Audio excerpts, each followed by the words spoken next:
You're commanded to back up the summoned heroes. They partied like maniacs as they pushed deeper on their quest to kill the demon lord. A squad of low-level nobles rolls in, every one of them hovering around level 15. Forget a quest, this is straight up a suicide mission.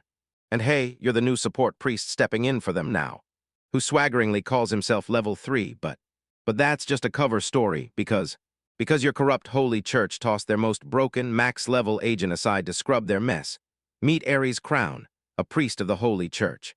A month ago, the top brass dragged him into a meeting, handing down a mission so world-shaking it felt unreal.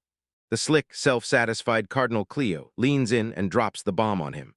A brand new mission just landed in your lap.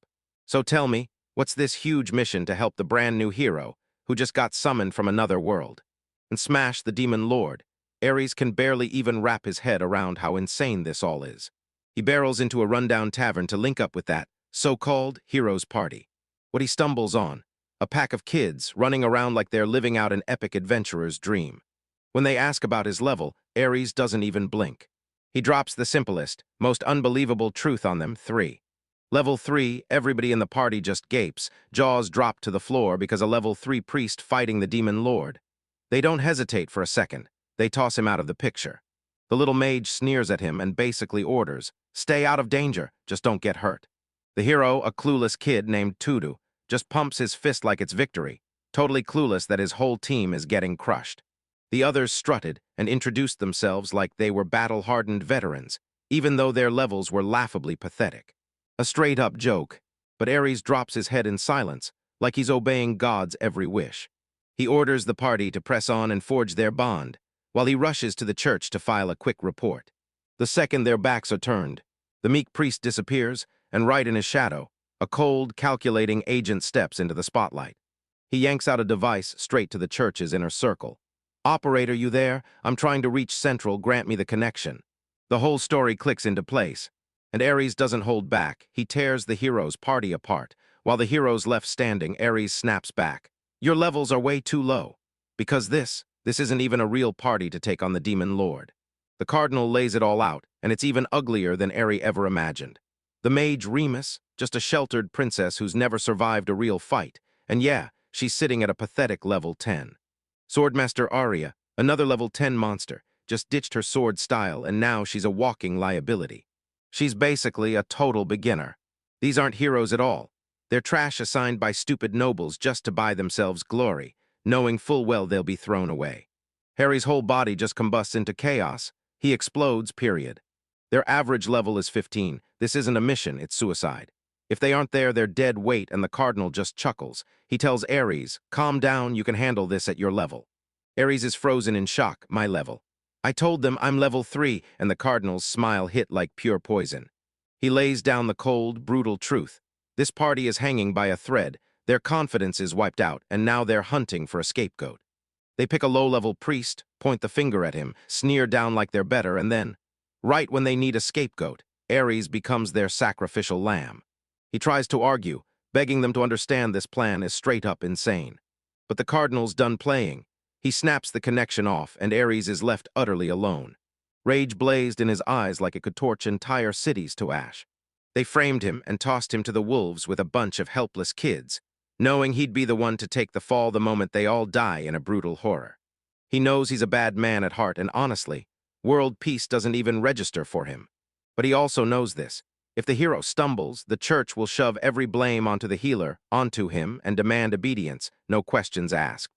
The church has spoken, so if they want him to haul these fools straight to the demon lord's castle, he'll do it, just his way.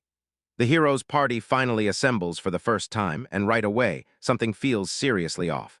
Tudu, the legendary hero ripped out of another world, has barely started, and he's already laser-focused on optimizing the whole team.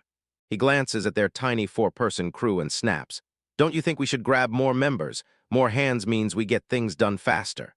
Klaus, the party's top priest, just sneers like it's nothing. He's convinced Tadu is a total rookie, and Tadu can't just sit there. He jumps in, trying to break down his logic, the basic RPG strategy from his world. More people means we can level up faster, right?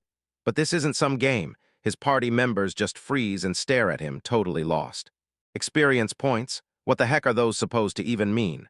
Klaus cuts in, voice icy and razor-sharp. "Nope, No experience points here. He lays it all out. This world is brutal, and the way we grow is simple. We level up by swallowing the souls of the monsters we crush, and we call that existence power. This isn't some dumb number crunch. This is you swallowing your enemy's very essence, drinking their power so you can get stronger. It rewrites who you are at the core, and the scariest part hits next. Only the one who lands the final strike gets the power, and it can't be split with anyone. No shortcuts, no handouts, just you, your blade, and the truth. You eat what you kill. Klaus clocked that Tadu's a total greenhorn, so he mapped out the game plan. Get to Vuru's massive forest and power level him fast. It's crawling with monsters, an absolute hunting playground where they'll forge their brand new hero. Then he drops the truth, horrifying stakes clawing at the room, and says with a grim stare that this isn't the first time they've summoned a hero. Before the demon lord finally strikes, there's a ticking time limit. Todo blurts out how strong the demons are, and Klaus wastes no time. Next to a top-tier demon, we're basically just 5 meatballs. He tells them demons are 10 to 1,000 times stronger than the mightiest human knight, like a nightmare that walks. Their mission isn't winning at all. They're trying to grind Todo up to level 30 so he can finally bolt and escape. But the moment he starts laying out the strategy, his tone drops to freezing ice cold. He scans the party, Arya and Remus, and stone cold tells them that if the worst hits, they'll be swapped out for someone else. He just branded his comrades as disposable pawns, and the air in that room went stone cold. Todo's eyes flare with pure, unfiltered rage. The air turns heavy. Pressure slams into the room like a crushing weight, pinning them down. Remus starts trembling, choking on his own killing intent as the pressure crushes the air out of his lungs. Todo hasn't budged an inch, and yet he's already unleashing pure chaos. Klaus freezes in shock. This is a top-tier technique, a god-blessed power that lets you shape your will and paralyze your enemies. He throws his arm up just in time, barely scraping together a shield as the killing intent blast from Todo crashes in. Todo shoves the priest until their eyes lock, his voice a low growl, because you're not apologizing to the right person. Then he grips Klaus and makes him apologize to the girls he just tossed aside like nothing but fodder. The party leader is totally baffled. Who in the world is this kid? Todo stares at him like he's vile, then spits. Don't you ever talk about Arya and Remus like they're beneath you again, because that kind of stuff makes me sick. Klaus, visibly rattled, blurts out a desperate explanation to save himself. He tells them about a party of level 80 mercenaries who dared to challenge the demon lord, and got wiped out so completely they spun around and bolted in pure terror. Meanwhile, he points at their crew and announces that our party's average level is 15. Then he lands the final soul-crushing blow. He stares into their eyes like he's daring them to die. You got summoned to back us up. Nah, you're wrong because we're the ones here to have your back. You're the only one who can crush the demon lord. He spills the world's darkest secret, because summoning the hero is your final, last-ditch move, and if you do it wrong, your death will spell the end for everything. Then the final dagger twist lands. He reveals that Arya and Remus's fathers warned them to shield the hero, even if it cost them their lives. All of it, the world, their lives, those impossible odds, hits Todo like a tidal wave, and everything crashes down at once. The pressure is crushing. This trial is built to shatter any normal man before he even finds his footing. Klaus screams to get stronger than every last one of them and crush the demon lord. And if you don't want your allies to get wiped out, you better play no other card. For one breath, everything goes silent. Then it hits. Todo isn't just crushed, it's getting steamrolled, drowning under the weight. Then it all flips. He snaps his head up, and the despair vanishes instantly, replaced by a chilling, razor-focused calm. Got it, he says, and Klaus suddenly gets a cold jolt down his spine. This isn't the reaction he was expecting at all. Todo's mind swallowed the soul-crushing despair and then fired back one plain, unstoppable answer. He slams his fist onto the table, and his eyes burn with pure maniacal rage. That's it, nothing else to do. I just have to win. His wild, unshakable conviction strikes a spark in the girls. But Klaus is sweating buckets, drenched through and through. He showed up to steer a hero toward hope, like a blazing beacon. But now he's locked on something else, staring straight at it while a man who stared into the abyss just grins back. This hero's got a few screws loose, and honestly, a dying world might be begging for exactly that kind of chaos. Ares shoots awake, heart-pounding, like something just snapped in the world. And right off the bat, his mind isn't even on saving the world. It's stuck on one brutal truth. He got stuck with the most unbearable playboy hero imaginable.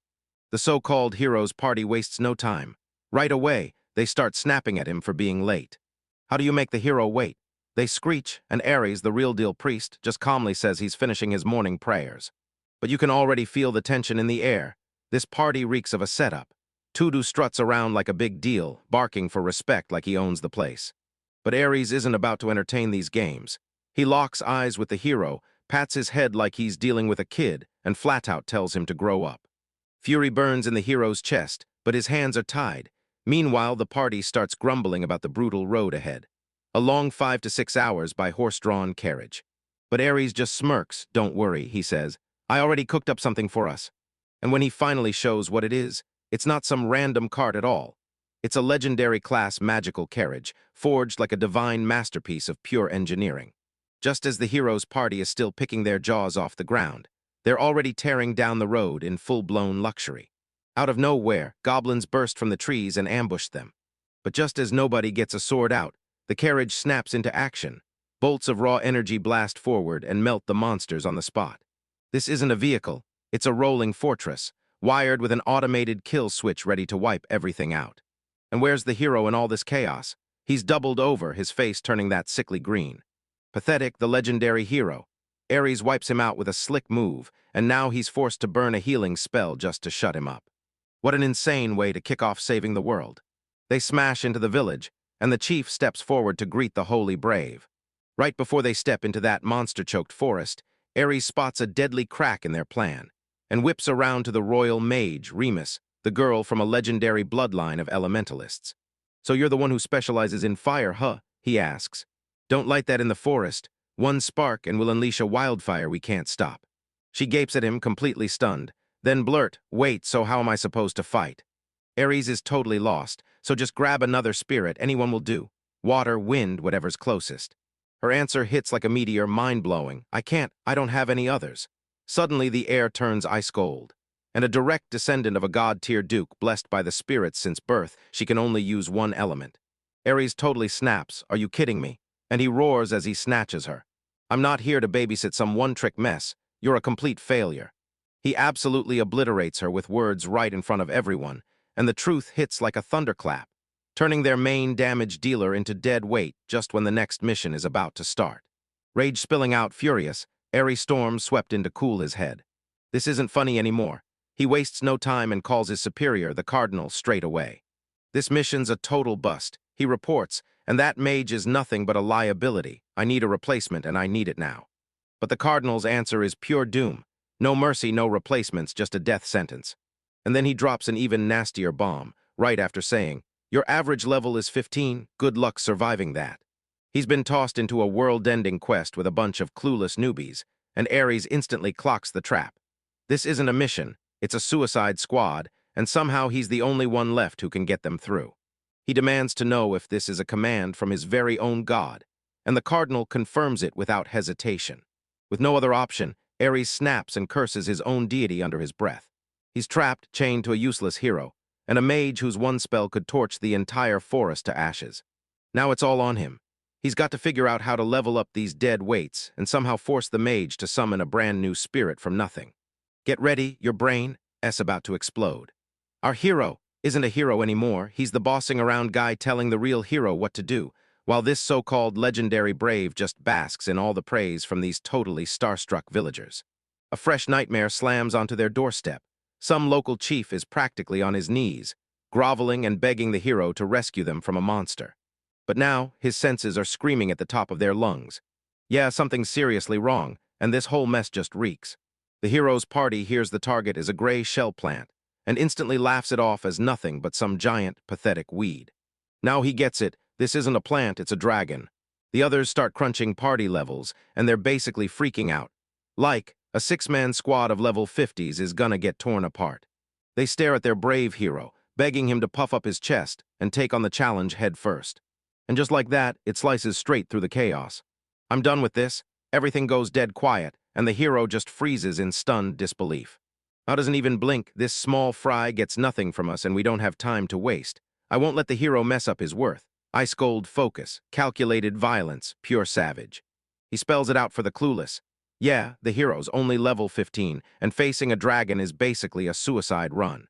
The hero, drunk on his own hype, blurts out nonsense about his so-called duty to the people.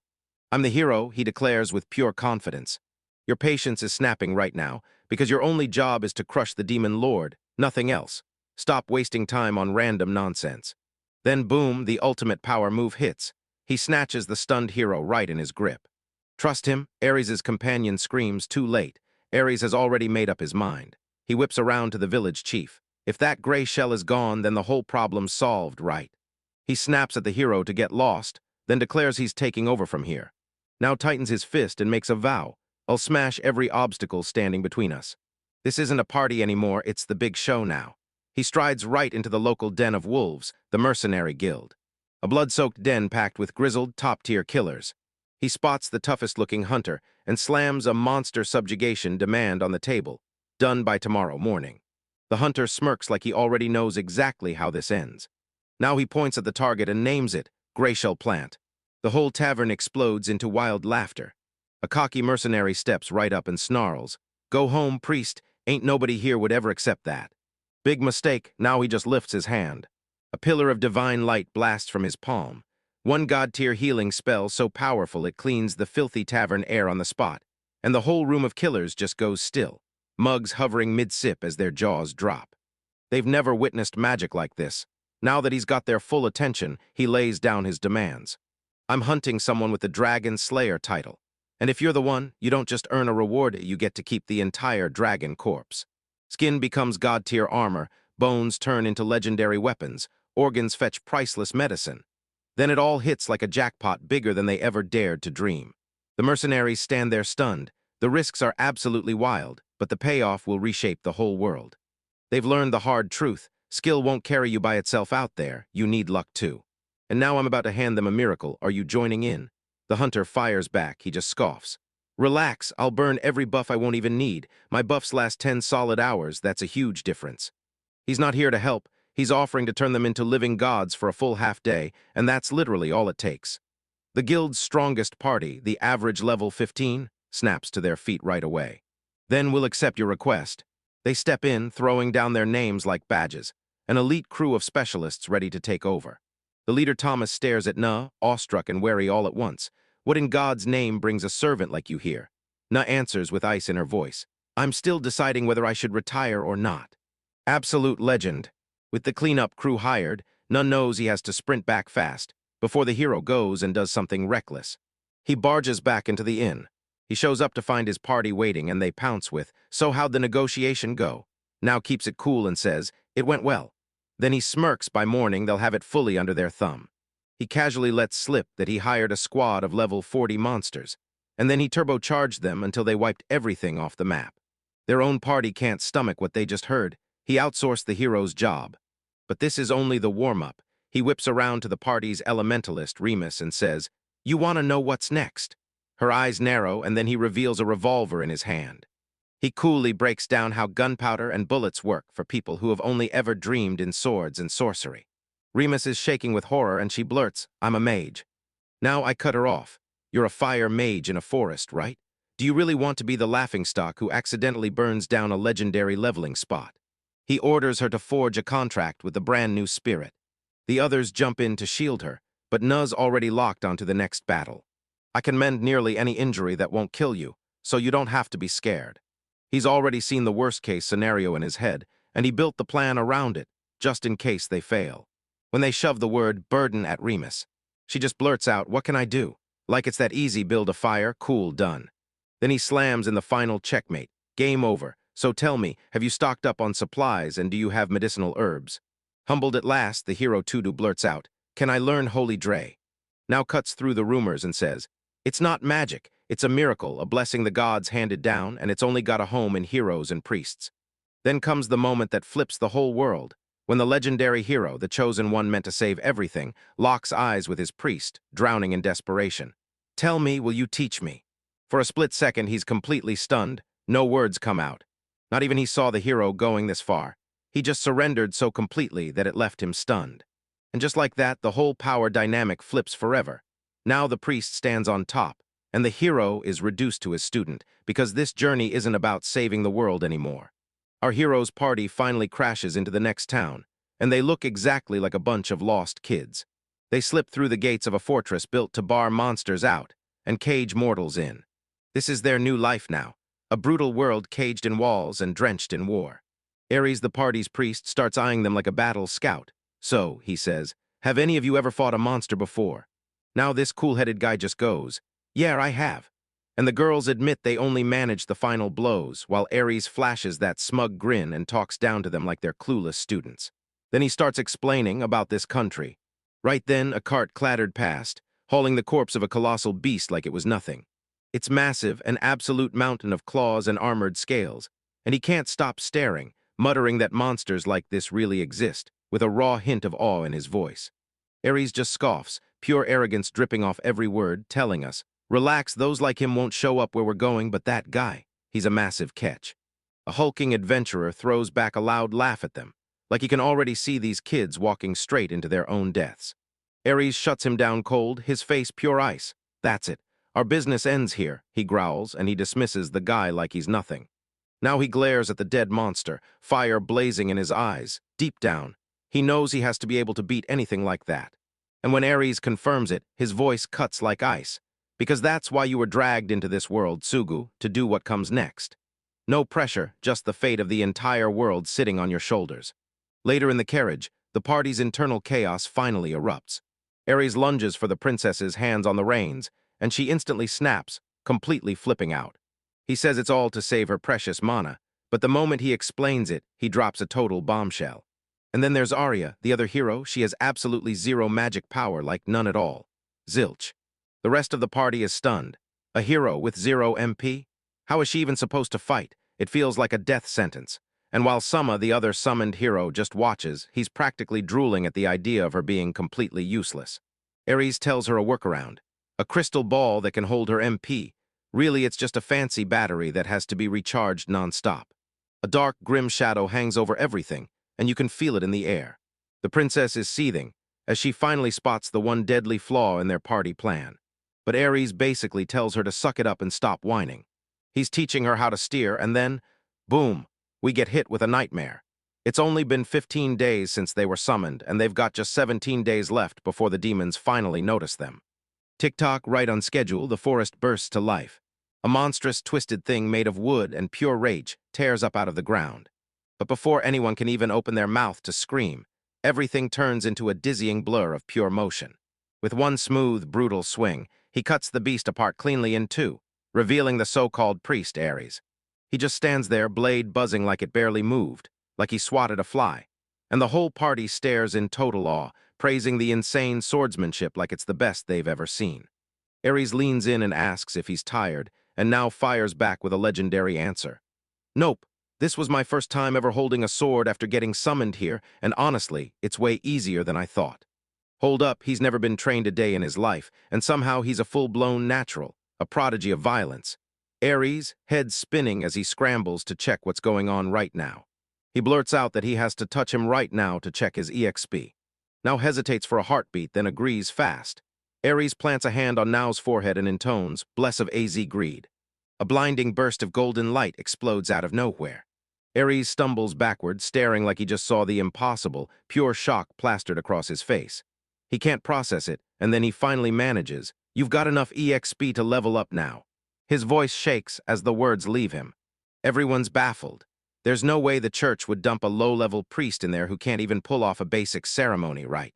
But Urs drops the next line, and suddenly everything they thought they knew about this world gets ripped apart, because with that, you're not just strong, you're level 16. He clashed with one low-level forest monster, and somehow rocketed from level 1 straight to 16. The system didn't just glitch, it outright snapped, like it shattered the game rules of this world. Ares clamps down on his panic, then snaps into action, using a simple priest technique to conjure holy water. He dips his hands into the river, scoops up the water, and whispers a simple prayer. And boom, this water's been transformed into holy water with a mind-blowing 100 lux per bottle. Now he's completely lost in his own world. He prays with everything he has, and nothing changes. It hits like a gut punch. He's miles away from home, and it doesn't feel any safer. Ares clocks his disbelief and snaps, "Go on, try it." He leans in and tells you to recite the prayer. Ares smirks to himself, thinking he's just stripped away any real priest's faith. So now he grips the bottle, shuts his eyes tight, and repeats the words over and over. The bottle doesn't just glow, It detonates in divine holy light, a tiny sun blazing in his hands. Ares' jaw drops to the floor because the power spilling off now's blessing isn't even in the same universe as his. Then it hits him the horrifying truth. Now isn't only strong, he's chosen, loved, and backed by the gods. In that instant, Ares' smug act shatters completely. He finally spills the terrifying truth about what it really means to be a summoned hero, and smashes the myth of divine protection as nothing but a cruel lie. It's a one-way ticket, a death sentence, he whispers, like he's being cornered into a scam lottery. Then guilt slams down on his chest. Trying to move on, Ares pulls out an advanced move, a third-grade purification hexaholly barrier. Now stared in disbelief. Ares never even touched holy water, and somehow he still didn't see it. Ares snaps, I told you, I sprayed them everywhere. He just stepped onto the spot where the water spilled, boom, done. That's the highly difficult technique, apparently. Now this god-blessed monster who can jump 15 levels in one single fight just stares at Adam like, seriously, this is all you've got? And that gap between them isn't a gap anymore, it's a straight-up abyss. With their hero's party starving and dodging monsters in a forest, the holy man, Ares, looks around and decides this is the perfect moment to start lecturing. As the hero worries he might starve, Ares sneers like it's no big deal. Now turns pale and shouts, you want us to eat monsters? Ares reclines with a smug grin, like he's seconds away from dropping a sacred truth. He tells them gourmet hunters devour high-level monsters, but then he slams the brakes. His own faith forbids it. Oh, what a righteous guy. Until the very next breath, he admits the church turns a blind eye because you've got to eat to stay alive. Pathetic, you two-faced fraud. Now they stare at the idea with pure disgust. As night crashes in, they scramble to stack wood for a roaring fire. Ares, the master of the obvious, leans in and demands, so, do you have a flintstone? But the quiet elementalist, Remus, just shakes her head. Nah, that won't be needed. Then she thrusts out her hand and calls forth a tiny fire spirit, a little salamander. Ares lets out a smug huh, mildly impressed, because a level 10 can actually materialize a spirit, and then he sneers, surprised in the most condescending way possible. He's even got the brains to spot it, like a salamander right in that mid-upper class. Then, without warning, the air starts to crackle like it's alive. That tiny flame explodes into a towering column of hellfire, burning so ferociously it scorches the sky itself. Ares' smug grin instantly shatters, his eyes blow wide with pure terror. This is absurd, he screams. That isn't a salamander, that's a god-tire Iafrit. An absolute force of destruction, so terrifying that kings and whole countries would gladly hand over everything just to control it. And it turns out the monster isn't even summoned by some legendary warrior. This thing is hauled out by a tiny little girl who's barely level 10, and boom, his whole worldview gets obliterated in a single instant. That priest's pride shattered, his holy act thrown out of mind. He surges at Remus, eyes blazing with greed and panic, spitting, you're a genius, a monster, so why can't you crank out more contracts? He begs, he pleads, then he straight up demands she unleash her god-tier power to save his world. He goes from a holy man to a groveling dog in under 5 seconds. 10 brutal days slice by inside the unforgiving forest. While now fights on the front lines, his blades drip with monster blood, and he levels up at a terrifying speed. Ares just sits in the shadows, watching everything from the back. Forget comrade. He's nothing but a glorified babysitter, watching everyone like it's his job. He studies his party like a hunter, pinpointing every crack in their defenses. And he tossed out the kind of basic advice he probably picked up from some dusty book. Night after night, the party finally catches a breath. But the gap keeps gapping. Nose level skyrockets, while Remus, the girl with literal god mode, just keeps climbing. All this time, Ares smugly thinks he's in control, like a mentor steering the chosen ones. He even sneaks in secret calls with his superiors, grumbling about the mission like it's just a miserable chore. He has zero clue. He's just a disposable tool meant to be used and tossed aside. On the 11th day, now flips the switch and decides it's time to head back. After a quick back and forth, the whole party locks in and agrees. Ares keeps pretending to be the wise advisor, giving those smug nods. Then he blurts, I'm backing our leader. He even starts barking instructions about what to do once they hit town, acting like he's the most important guy alive. He's convinced every single thing is playing out exactly like the plan. They finally tore through the wild and burst back into civilization. The mission is over, and that's when Neil snaps his gaze to him, pure, emotionless indifference on his face. Ares, I'm sorry, he says, but would you leave this party? The world freezes because that holy man, mentor, and guide just got tossed aside like trash.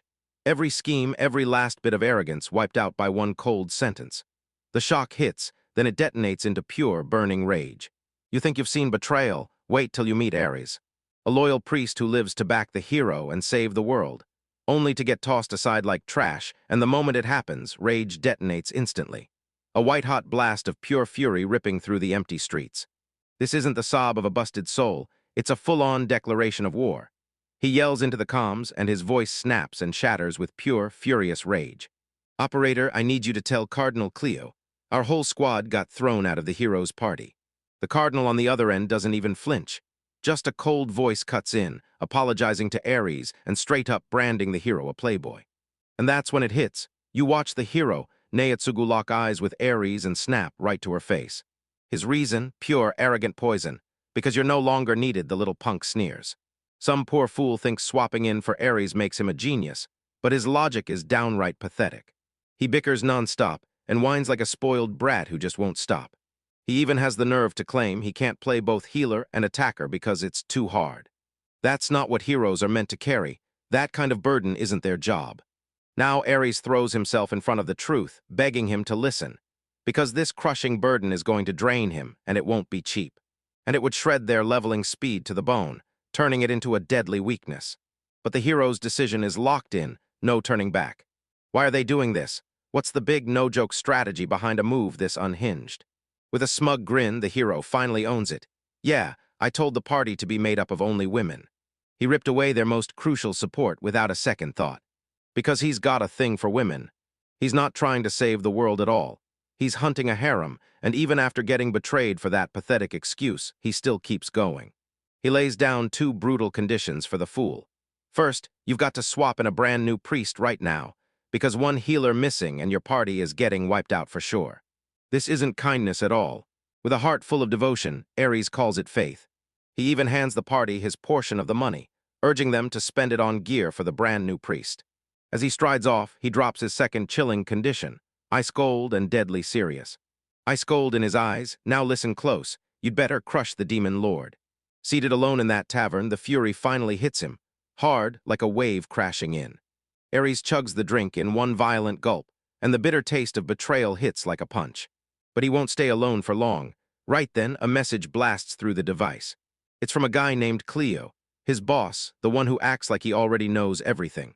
Cleo just cackles. What a mess. He calls the hero's party a straight-up joke. They're only level 30 and they've been stuck grinding weak beasts for 10 brutal days.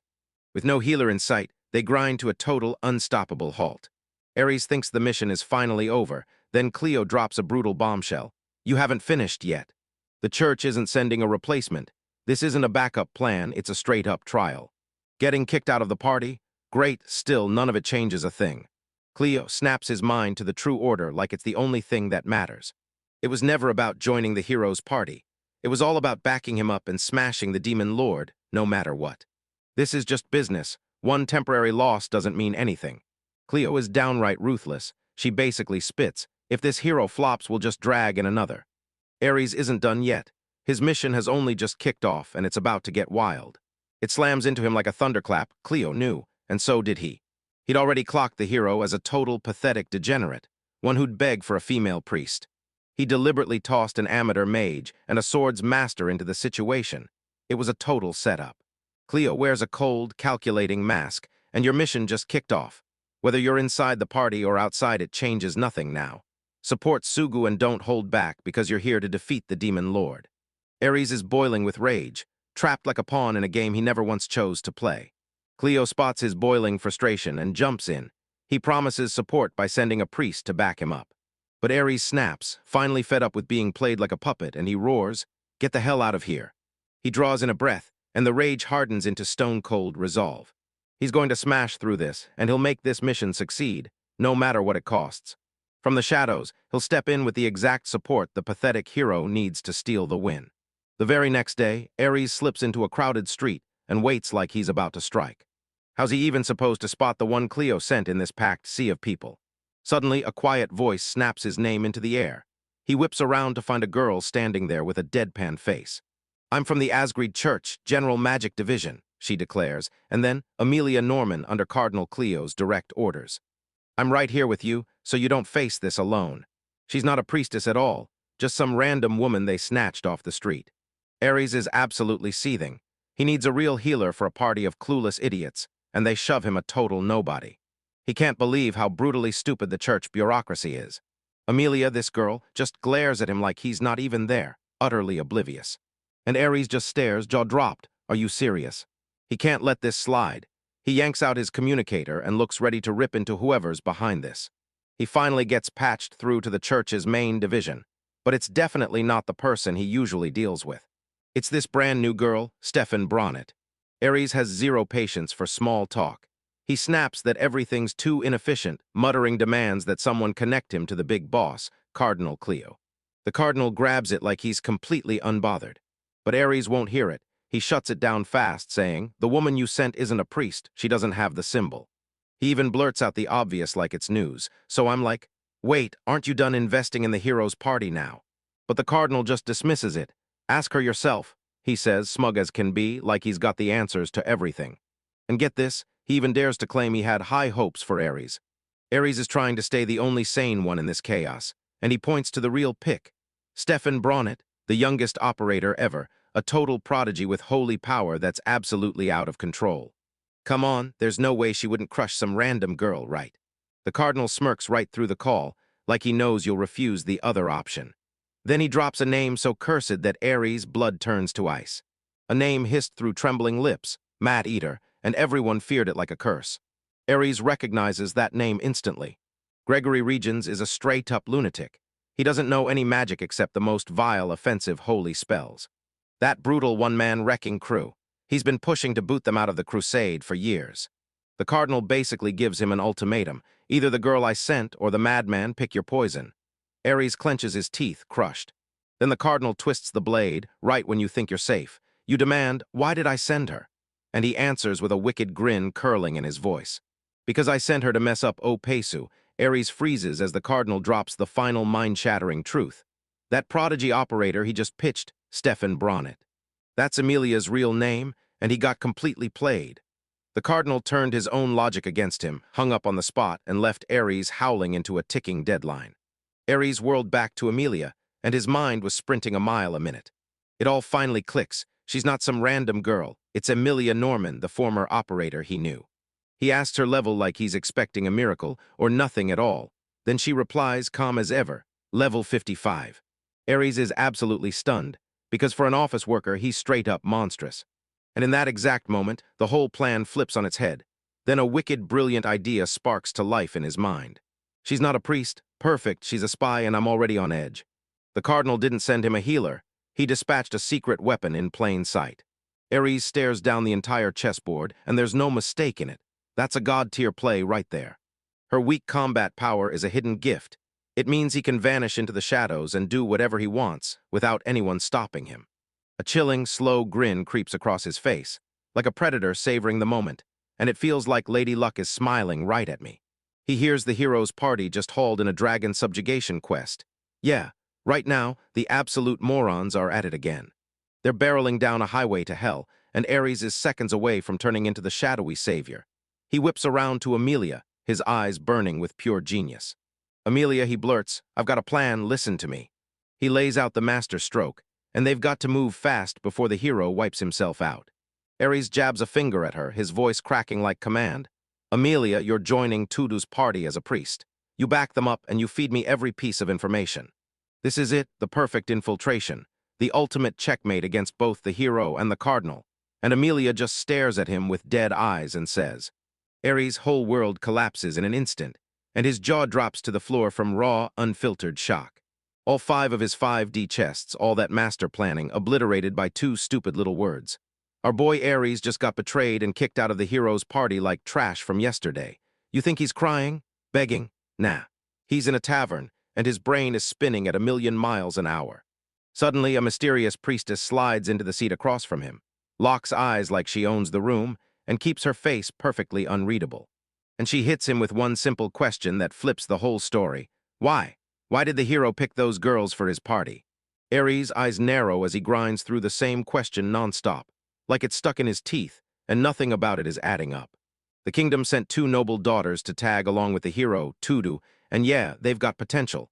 but their flaws are loud and clear and tactically. That is a straight-up disaster of a decision. She shoves him again. "Tell me," she demands. Her voice comes out icy and bossy, like she already has the answer in her pocket. She's testing him, daring him to prove he's sharp enough to spot the horrifying truth. And Ares, our absolute gigabrain protagonist, drops a truth bomb that freezes the whole room. He leans in, whispers it like a secret, and the words hit like blood. Yep, every part of this scheme, every single move of the party, is all about one thing: snatching the hero's blood. This kingdom isn't backing the hero, they're hunting him. They want to seize his divine power, splice it into their bloodline, and pass it down for generations. They shipped those two girls in, not as fighters at all. One ripped straight from a military family, the other a sheltered noble's daughter, both tossed at the hero with one filthy command straight from their parents: sleep with him. And that so-called hero, Tudu, finally cracked it. He clocked the vile scheme, pinned it all on Ares, and that's why he threw him out, because Ares wasn't some pushover. He was the one threat who could rip their dirty little secret wide open. The priestess stares him down, something cruel flashing in her eyes, and she mutters like she's staring at a nightmare. She's not wrong. Ares' mind is a god-tier weapon, but he's not finished. He flips the script on her, telling her to prioritize efficiency while his piercing stare slices right through her act. "All right, I'm asking you one last time." He leans in close and his voice turns to pure ice. Then he fires back. "Why would you, a bride of God, ask me to do something like that?" "Yeah, you're a nasty woman," he declares. No insult in it at all, just a cold, hard fact. He clocks her move, same 5D chess as his, and then the truth slams down. She wasn't an accident at all, she was supposed to be the hero's next offering. But she's no fool, she knows exactly what to do. Just take out a level 27 punk. She's no helpless maiden meant to be used. She's the kind of force you don't control. She played her own game, clocked every move, and still wouldn't bend her faith for their pathetic little scheme.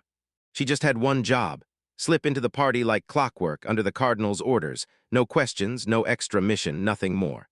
Ares flashes a smug grin. Turns out the church has its own secret hands moving in the shadows too. This whole conspiracy plunges way past what he ever thought possible.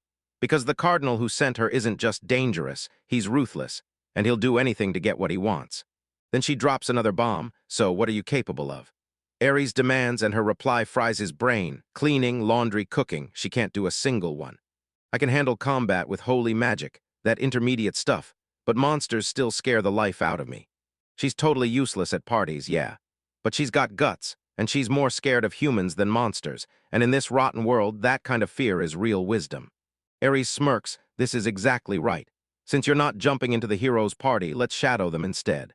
An alliance gets forged in the shadows, and she doesn't hesitate for a second. She agrees immediately, proving this is exactly what she signed up for. "Hold up, did you just sign up?" Ares' blood turns to ice. She didn't get picked. She stepped forward and volunteered herself. His eyes narrow into razor slits, and the horror slams into him like lightning. "Are you kidding me? This woman isn't anyone's pawn. She's a player, a monster-level genius like him." And the next morning, the game finally ignites. She storms in wearing an official priest uniform, like she owns the place. And Ares suddenly realizes her whole persona from yesterday was nothing but a straight-up lie. They're standing in front of the colossal church, and the trap is about to snap shut. "Todu's got to find a priest to plug the hole I left," Ares spits out. Then he adds, "He'll come here and recruit one." He's already reading the hero like a script, predicting every single move before it happens. And she's the perfect bait, just waiting to spring the trap. Ares lays out the plan like it's a battle blueprint. The hero's party is about to roll up on her, ask her to join, and turn her into their secret spy from the inside. He tells her, "It's okay, go ahead and accept it." Then she locks eyes with him, refuses to back down, and drops one single word that absolutely shatters everything. Right then, the hero's party bursts into view, and they walk in like they have no clue what's coming. They're so sure they're in control, until they stumble straight into the crosshairs of two masterminds ready to torch the rotten world they call home. And that hero, the last hope of humanity. Yeah, he's failing hard, right in front of everyone. As Ares waits, his intel rolls in, and it seals the worst fate. Todu, the golden boy, just face-planted the simplest priest certification exam. The test was a joke. He spammed the lowest level spell for 2 straight weeks. Any normal priest would have handled it, but Todu just gutted his own life force. He burned out completely and crumpled from sheer exhaustion. His own party labels his growth abnormal, treating it like proof that his talent is on a whole other level. But Ares cuts right through the pathetic truth. To-do has power, sure, but he's a spoiled kid with no real battle scars, no grit, no desperation, and no will to survive. And Ares is moments away from blasting him with a crash course when, boom, a brand new quest crashes onto the scene. A nightmarish monster, called the Grayshell plant, has just burst into the world. Ares erupts like a fireball. Didn't we already see this happen? While those fools were still sitting around, he'd already wiped out that threat. So what's left? Pure incompetence or corrupt hands, and he won't hesitate for a second. Ares barrels into the village chief's office, and his face is pure thunder. Did you report the second monster? Because he's demanding it now, with his voice dripping straight up ice. The sleazy chief puts on an act, playing dumb on purpose, and says he's got to send out an investigation team and recruit the hero's help. He's stalling with the disaster so he can cash in for himself, and on top of that, he's acting like he's better than Ares. So you're not a party member anymore, huh? That idiot grins like he's untouchable, while the god of death he just disrespected stands right there. That was his final mistake. Ares snapped his wrist and unleashed a roaring wave of holy power. It never touches the chief. It just rips through the wall right beside his head, obliterating it with raw, unstoppable force. The chief freezes, blood draining from his face, and Ares steps in close, eyes blazing with divine fury. I'm not here for the party anymore. I'm on a mission straight from the church. Anyone who gets in my way is an enemy of God. He yanks the man by the collar, and his voice rumbles like a deep, low growl. Once the trash was finally handled, Ares leaned in and unveiled his master plan. Odu trudges toward his grave, too weak and too naive to make it through the fight. Ares could wipe out every threat in seconds, but that's not how a real hero is forged. Now his plan's way more cunning. He'll bait Tadu into fighting that gray shell plant. He's hunting down that monster, beating it down so hard it's barely standing, and then serving it up like a trophy on a silver platter. He'll strip away every last bit of strength until Tudu hits rock bottom, fighting for his life at the edge of death. Then bam, he finishes him with the final strike for a massive EXP boost. This is a god-tier power leveling plan. Amelia steps in to help, but Ares is already moving full speed. He told them straight up that it would take half a day just to track down where the monster even was. He lied, and just seconds later, he's already swallowed up by the forest. His senses snapped outward, hunting every corner of the area. He spots them right away, but here's the catch. This gray shell plant isn't some ordinary thing. He thrusts forward, and his power erupts like a roaring blaze. This thing isn't just better. It's a monster in its own league, way beyond anything else. Another warrior backs off, and Ares just cracks his knuckles like he's about to unleash hell. He streaks forward in a blur, and his fists slam into the monster's hide like meteor impacts. The beast strains to get words out, but instead it lets out a raw roar, pure defiance. But Ares won't let it happen. He snaps back, "No way," and starts winding up a strike meant to crush Tudu's throat. He hammers it into the dirt with no mercy, just raw, non-stop power. The beatdown's shockwave tears through the forest, snapping the hero's party to full alert. Right as Ares takes that step back, they show up on the dot, and they're utterly horrified by what they're seeing. The superior monster is a shattered, whimpering wreck, fully beaten, completely broken. But he didn't feel thankful at all. Pure disgust took over, and he couldn't stop whining about how cruel it was. This thing is done. There's no way it can keep fighting. I didn't become a hero just to bully the weak. The audacity of that naivety is downright mind-numbing. Ares can't even process it. Bullying, he snaps to himself, did I weaken it that much? He was done with that pointless argument, done for good. Ares snaps his size into place and barks a brand new order, heal it, and a blinding wave of light crashes over the monster. And the impossible slams into reality. This nightmare plant beast crumbles apart, then reforms into a girl right before their eyes. Ares is perfect, until his cold, calculated plan immediately detonates and spins out of control, and now all he can do is glare at the mess like it personally offended him. This just got wildly more complicated. Ares stands alone in the forest, but he's not stalking some low-level beast. He's stuck handling the wild aftermath of a dragon. 1 minute, it was chaos, and the next, he's transforming into a human girl. While everyone else panicked, Ares was already 10 steps ahead, his mind racing through every possible outcome, while his so-called allies churned out advice, lecturing him about politics and alliances tied to that distant kingdom of dragon knights. They keep blabbing about chess, totally missing the point, while Ares is out here playing 5D chess across timelines like it's nothing. And they still don't get it. Hell, even Amelia, someone in his own party, has the guts to lecture him. She confronts him, calling out the real problem. He always tries to carry everything by himself. She labels his god-tier solo carry mindset as a fatal flaw. Pathetic, she has zero clue what it really takes to operate at his level. He waves her off like she's nothing, because when the world's burning, he's got zero time for some therapy session. Later, Gresha, the dragon girl, drifts into a peaceful sleep, curled up like the world can't touch her. But Ali Remus, this so-called hero, steps in and declares it's interrogation time. He treats her like a ticking bomb, and his hand shoots out to snatch her before she can move. But he never even gets the chance to touch her. With a flash of ice-cold speed, he shoots in and snatches Remus, arm right out of the way. But this isn't some simple rescue, nope. Ares clamps his fist shut, ready to strike, and slams a bone-shattering punch straight into the dragon girl's stomach. Everyone freezes on the spot, their minds shattered by the nightmare they just witnessed. Ares leans in, his voice dripping cold as ice. Then he snaps, "You're dead if you don't answer my questions," and suddenly the room feels just as lifeless as you. And Amelia reels in horror. "Harry's son, you just crossed the line." But he doesn't even blink, so I can't drop my guard. She looks human, sure, but she's still a monster. He lays down a brutal ultimatum: obey every order or get erased from existence.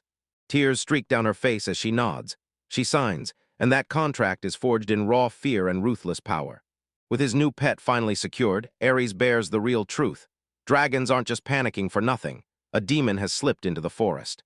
A threat that would make kingdoms shake. And you know what our guy does? He just scoffs, no panic, no fear, not over a couple demons showing up. The absolute Shad. His master plan is already unfolding, orders the other side to deal with the demon, then drags the so-called hero, Tudu, and his useless crew away from the real fight. He's dropping them into a brand new leveling spot, Gollum Valley, so they don't blow everything up, and right on cue, Valley Detail gets an Emmett Wabley Wartsling Cowper for messing things up. He cleverly twists the village chief's mind, insisting the forest is off-limits now because a deadly monster is lurking inside. When they ask Ares who ratted him out, Ares just smirks like it's a secret treasure. Too bad, but I can't reveal the name. He's straight up steering the flow of information across the whole region, while the hero's party is totally in the dark, still grinning like they're about to hit up Golem Valley for a grind. One of them finally calls out the scam. She storms up to Tudu yelling, "I'm the hero." And then she argues, "Yeah, I'm the hero, but I'm still focused on my level, is that okay?" Tadu just stands there, proof of a useless, title-only hero, until Ares finally thinks he's idiot-proofed his plan, and that's when disaster slams in. He grabs the report, while Todu, the fool and absolute moron, ignores his direct warnings and drives his whole party straight into a demon-infested forest. Ares' face twists in sheer, unstoppable rage. "Why won't any of you follow my script the way you're told?" He clenches his fist, seething with fury because the biggest blocker to his perfect plans isn't danger. It's the sheer stupidity of the people he's trying to save. Our tale rockets forward with Ares. This guy moves on a level so far beyond everyone else that even the brave can't wrap their heads around it. As that hero, party barrels into the forbidden Vero forest to hunt a demon for glory. Ares already knows the ugly truth waiting in the dark. Their pathetic, cocky fools marched straight into their own graves. Amelia frets, but Ares stays stone cold and calculating. He already knows their pathetic level can't possibly survive the normal monsters lurking here. Suddenly a report crashes in. Gresha, his familiar, is on the line, and all she sends is one blunt message: she's starving. To everyone else it's total nonsense, but Ares gets the terrifying truth behind it. His hero's party is about to get swallowed. Does he freeze? Does he form a team? Nope, he just decides, "I'm going." Amelia lunges to join, but Ares cuts her off on the spot. "I only specialize in fighting solo," he declares, and his power blasts off him like a storm. He tells them, "I'm a one-man army, my own god of war, with healing and buffs of my own, and a party would just get in my way." "So you're saying I'm just a burden?" She fires back. Ares doesn't blink once. Fine. He drops one cold, final command: obey him, but the instant you feel danger, you bolt. They burst into the cursed woods, a twisted place where the darkness feels alive, and it's hungry for more. They're bearing down on the fools, right there, only a few kilometers to go. Then right from the shadows, ambush steps in. A monster rockets out of the trees, and before Amelia can even spit out his name, it's already finished. Ares doesn't look back. With a snap of his wrist, he pulverizes the beast on the spot until it's nothing but a gruesome, bloody mess on the forest floor. He brushes himself off like it's nothing, then, "Wait, what did you just say?" He fires back, and there isn't a single bead of sweat on him. It was nothing less than nothing. As night crashes in, the forest's vibe flips. Everything turns twisted, hotter, and way more violent. And right then, Ares' eyes bulged with shock. He feels it, this crushing pressure that could flatten mountains. Arison? Amelia gasps, shaking with terror. His voice turns ice cold and dead serious, and even though it's far away, he knows for sure what it is. A massive one burst into view, and he snapped his eyes on the darkness. Watch me subjugate it. Forget rescue, this is a god-tier hunt. He slams down a brand new order for Amelia, an ironclad command, and tells her loud and clear that she's got a totally different job now. Her mission was simple: track down the heroes' party and haul them out of here, no matter what it cost. She feels completely useless. Then Ares cuts in with a brutal reply. No, you're not a hindrance. We're just splitting roles. You search, I kill. That's it. This isn't about what she feels. It's about getting it done, surviving, and refusing to break. Amelia clenches her fists, and her resolve turns iron-hard. She agrees, but only if you promise her one thing. If things spiral out of control, run. A pointless request. Because Ares doesn't flee fights, he ends them, so what chance do the heroes they're trying to save even have? Totally clueless. While a war god charges toward an abyss-level disaster, these kids are still griping that they're hungry. And ripping out a freaking carriage like it's nothing, like it's just some picnic fun. That arrogance is straight-up mind-blowing. While Ares turns into a blur, a phantom streaking through the moonlit forest. He's a predator zeroing in on his next meal, launching through the trees like a vengeful ghost. He slams on the brakes, he's found it. Amelia, he growls, voice grim as the truth, I've got bad news. He's staring down the very source of that suffocating power. And this isn't some random boss monster. The very target got picked, so the other side could crush him, and Ares doesn't flinch, doesn't fear a thing. Rage turns his eyes into flames as he locks onto the demon lord and spits out one deadly promise. Battle starts now. In a forest swallowed by darkness, a predator stalks the shadows, waiting to strike. This monster isn't some random creep. It's a top-tier vampire, pure malice wrapped in shadow, with black blood that screams danger. And tonight he's stalking the shadows, only to spot a figure and realize it's not the prey he came for. Ares just stands there, rock solid against a force that won't slow down, and the vampire sneers before exploding forward with a lightning-fast strike. But Ares shrugs it off and deflects the attack like it's nothing. The vampire taunts him, sneering that his little Gallum is downright annoying. His eyes blazed with pure arrogance, like he honestly believed he was the king of the food chain. He just won't stop yapping, bragging about his power like it's some kind of game. The gap in our power is unreal. He smirks, throws down the gauntlet, and declares, You can't beat me. Oh, sweet summer child, listen up because you have no clue who you're messing with. Ares doesn't utter a single word, he just moves and everything changes. With a flash of blinding speed, he's already on the vampire. White-hot energy surges and builds in his chest like it's about to explode. He twists out of the vampire's last desperate counter and drives his hand forward, blasting a hole straight through the shoulder. The creature freezes in stunned terror, eyes wide. Then Ares shoots in and clamps onto his arm, his grip like iron. Vampire, his voice drips cold as the grave, demands one thing: name yourself. Zarpan the vampire just bursts into a wild, arrogant cackle, like nothing in the world can touch him. He finally drops the truth. He's the bloodline of a legendary vampire lord, and his king sent him on a mission straight to hunt down the hero. He sneers at Ares, dismissing him as nothing but a plaything just to kill his boredom. He's so busy monologuing and drowning in his own pathetic ego that he never notices the trap snapping shut around him. Ares just stays silent, soaking up every scrap of intel, then he unleashes the one line that crushes hearts. My name is Ares Crown, he says, and his voice oozes pure, unquestionable authority. The person your king is hunting. Zarpan's eyes blow wide with pure, unfiltered terror. Ares snaps the sentence shut, and in 2 simple words, just like that, he declares, I am the hero. He unleashes a cataclysmic burst of holy power that turns the entire forest around them into vapor in an instant. A vicious shockwave tears through the trees, blasting its way across the horizon for miles. Tadu's party, the so-called official heroes, is completely shell-shocked. But the fight isn't over. Zarpan is still on his feet, barely hanging in there. Ares doesn't even flinch. Good, I'm glad you're not going anywhere, he says, ice calm, and you realize he didn't stumble into a fight at all. He marched straight into a custom execution chamber he built himself, sealed tight by a god-tier barrier he prepared ahead of time. A prism meant to crush dark powers and lock in anyone trying to escape. This wasn't some random meeting. It was a locked-in assassination plan, and sure, you're powerful, but you've never truly fought in battle. Now face God's judgment. A ruthless beam of pure light, like a thunderstrike of photon fury, crashes into Zarpan, smashing into him across the clearing. He keeps firing, shot after shot, and the relentless barrage turns the vampire into nothing but a ragdoll. But the vampire flips the last card, Evil God's Protection, an unbreakable shield that wipes out most damage like it's nothing. Ares finally clocks it.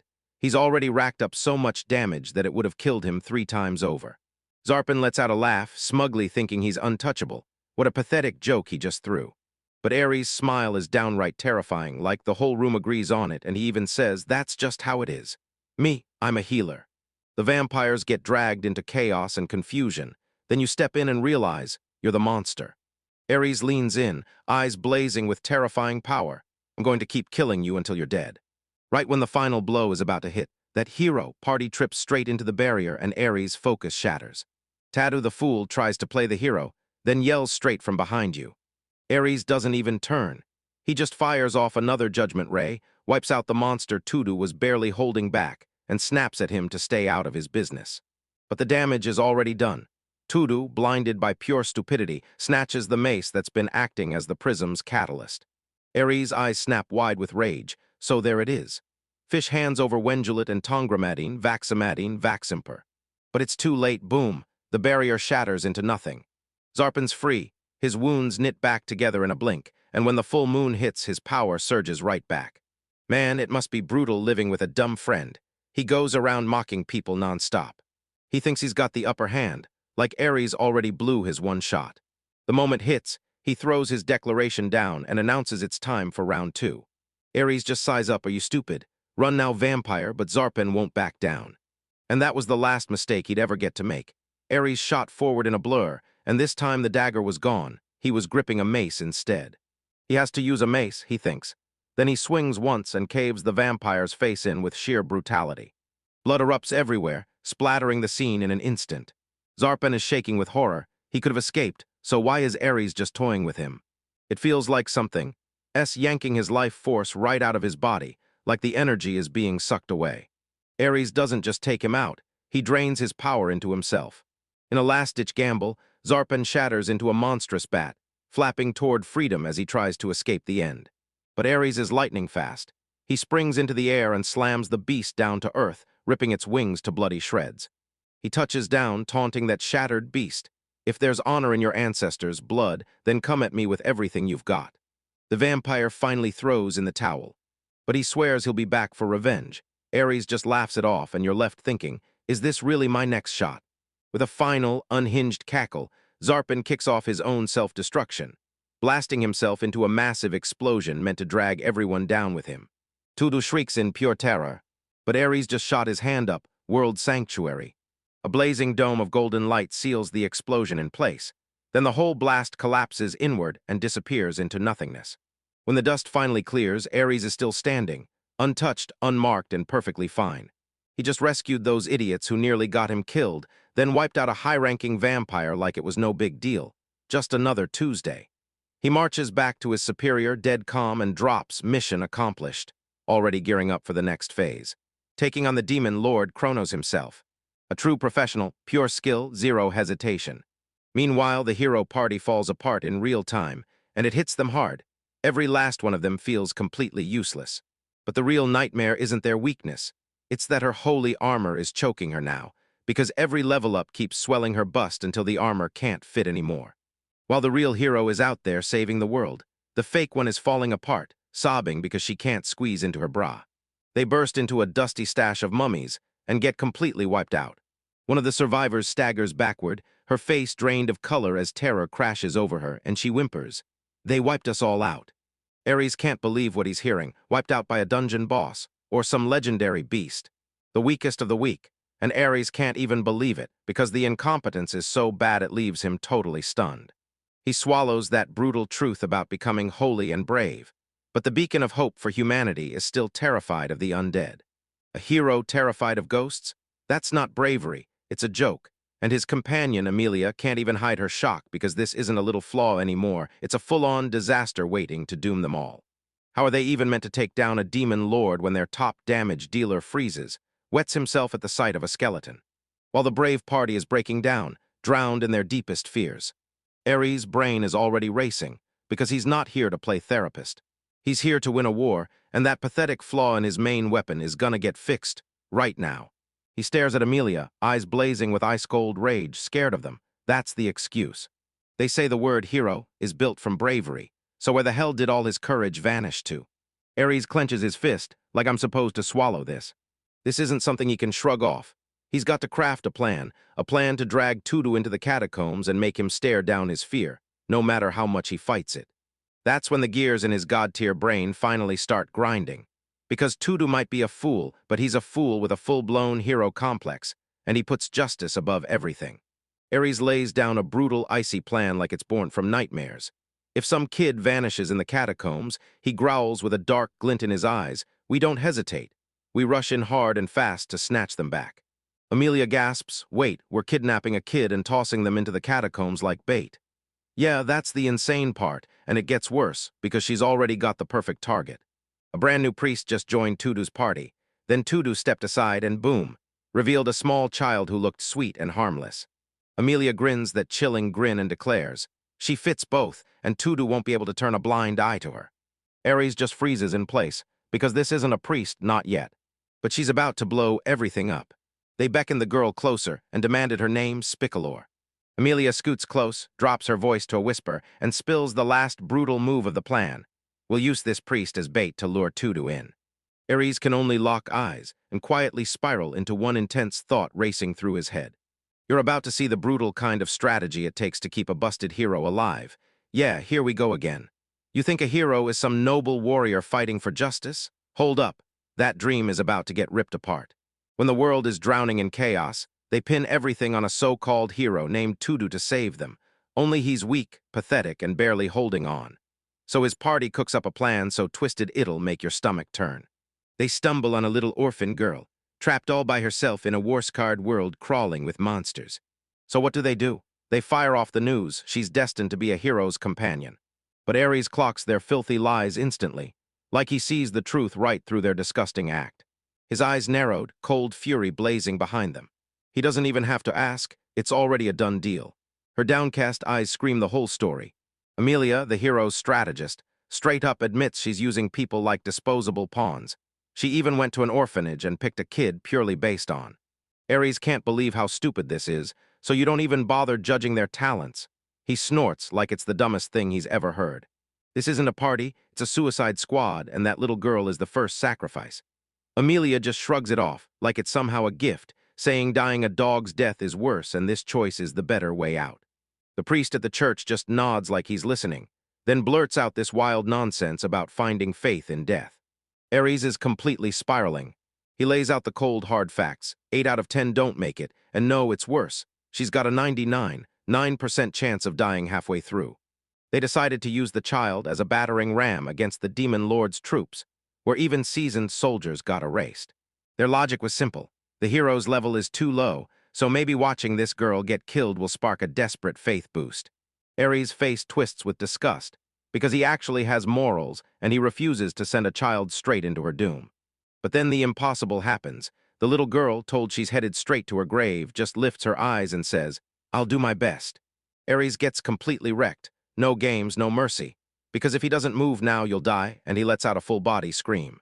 He pleads with her, pushing for a safe, quiet life where nothing can ever hurt her again. But she's already been brainwashed by their shining heroic fantasy.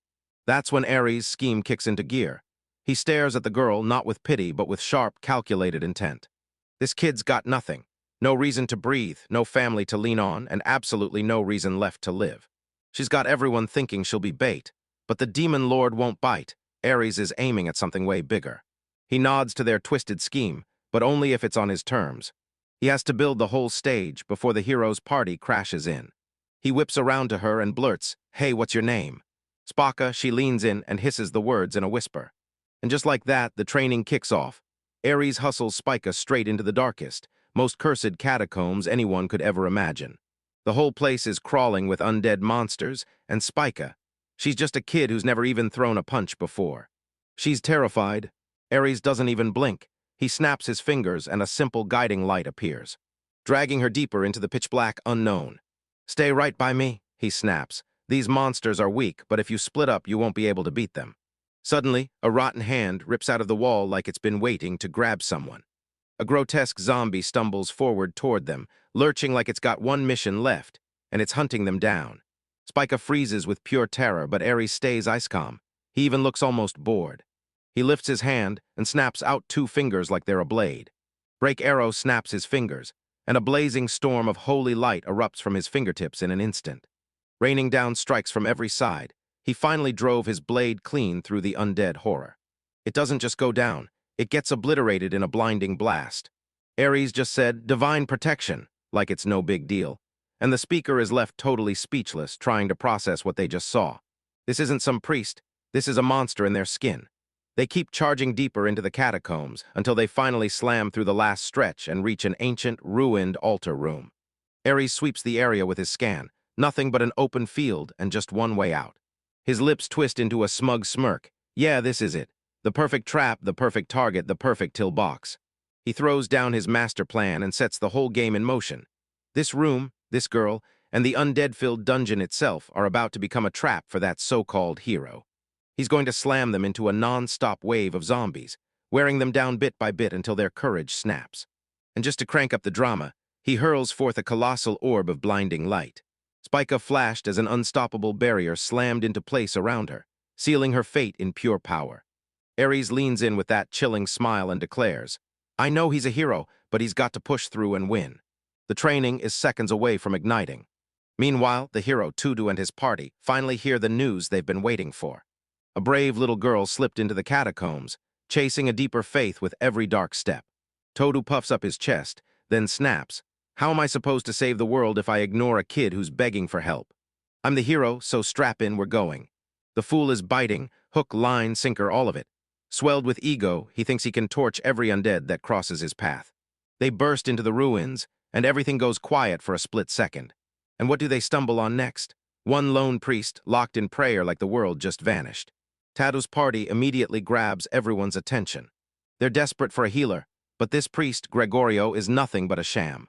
A total weirdo who can't even cast healing magic. While they're busy laughing at this total clown, they don't have a clue. Right a few feet away, the real monster is already watching. The whole stage is locked in. The actors are poised, and the hero just stepped straight into his own tomb. Our story plunges deeper into the shadowy, abandoned catacombs, where Ares isn't just fighting monsters, he's battling something far worse. He swivels to the young timid Spica, and like it's nothing, casually demonstrates a healing spell, one that would take most priests years to even get close to.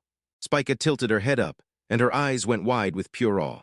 Ares just smirks, this so-called hero, as Tudu got nailed in a single glance. The message hits like a hammer. This bar isn't high, it's floating in the stratosphere. And Ares isn't here to babysit a side character. He's here to smash the leveling system right out of the game. Suddenly, shambling mummies lurch out of the shadows, terrifying as hell for a kid. But Ares just grins and calls it target practice. He thrusts Spica a gleaming mithril dagger that crackles with holy light. Then he drops the most disrespectful flex ever. Lazy flick of the wrist and bam, he throws out Holy Bind. In a heartbeat, chains of raw energy burst out of the ground, snapping around the undead and pinning them exactly where they stand. They're utterly helpless. Ares just scoffs at the frozen monsters like they're nothing, and with that, even a baby could wipe them out. He didn't just beat them, he turned them into living training dummies, then snapped, "Go on," with a voice so cold it felt like steel. Spica shakes with resolve in her bones, sprints ahead, and drives her dagger straight into the mummy. Then it doesn't just drop, it erupts in a burst of holy light, raining experience points. The moment she feels that first rush of overwhelming power, a blazing fire ignites in her eyes. Of course, the clueless fools outside can't even begin to understand his master plan. Then his party member Remus calls him, her voice slashing with accusation. "Are you trying to use her as bait?" She spits that he's cold-blooded, a monster who drags a child straight to her death. Ares doesn't even waste time arguing, he just drops the truth. His parents ran an orphanage, and he's been handling kids his whole life. They spot the villain, while we get hit with the brutally efficient mentor and his god-tier master plan, the kind that actually works. He clocks Spica's pitiful level and drops a declaration that blows logic to pieces. Let's make her level 10 right now. His plan is brutal.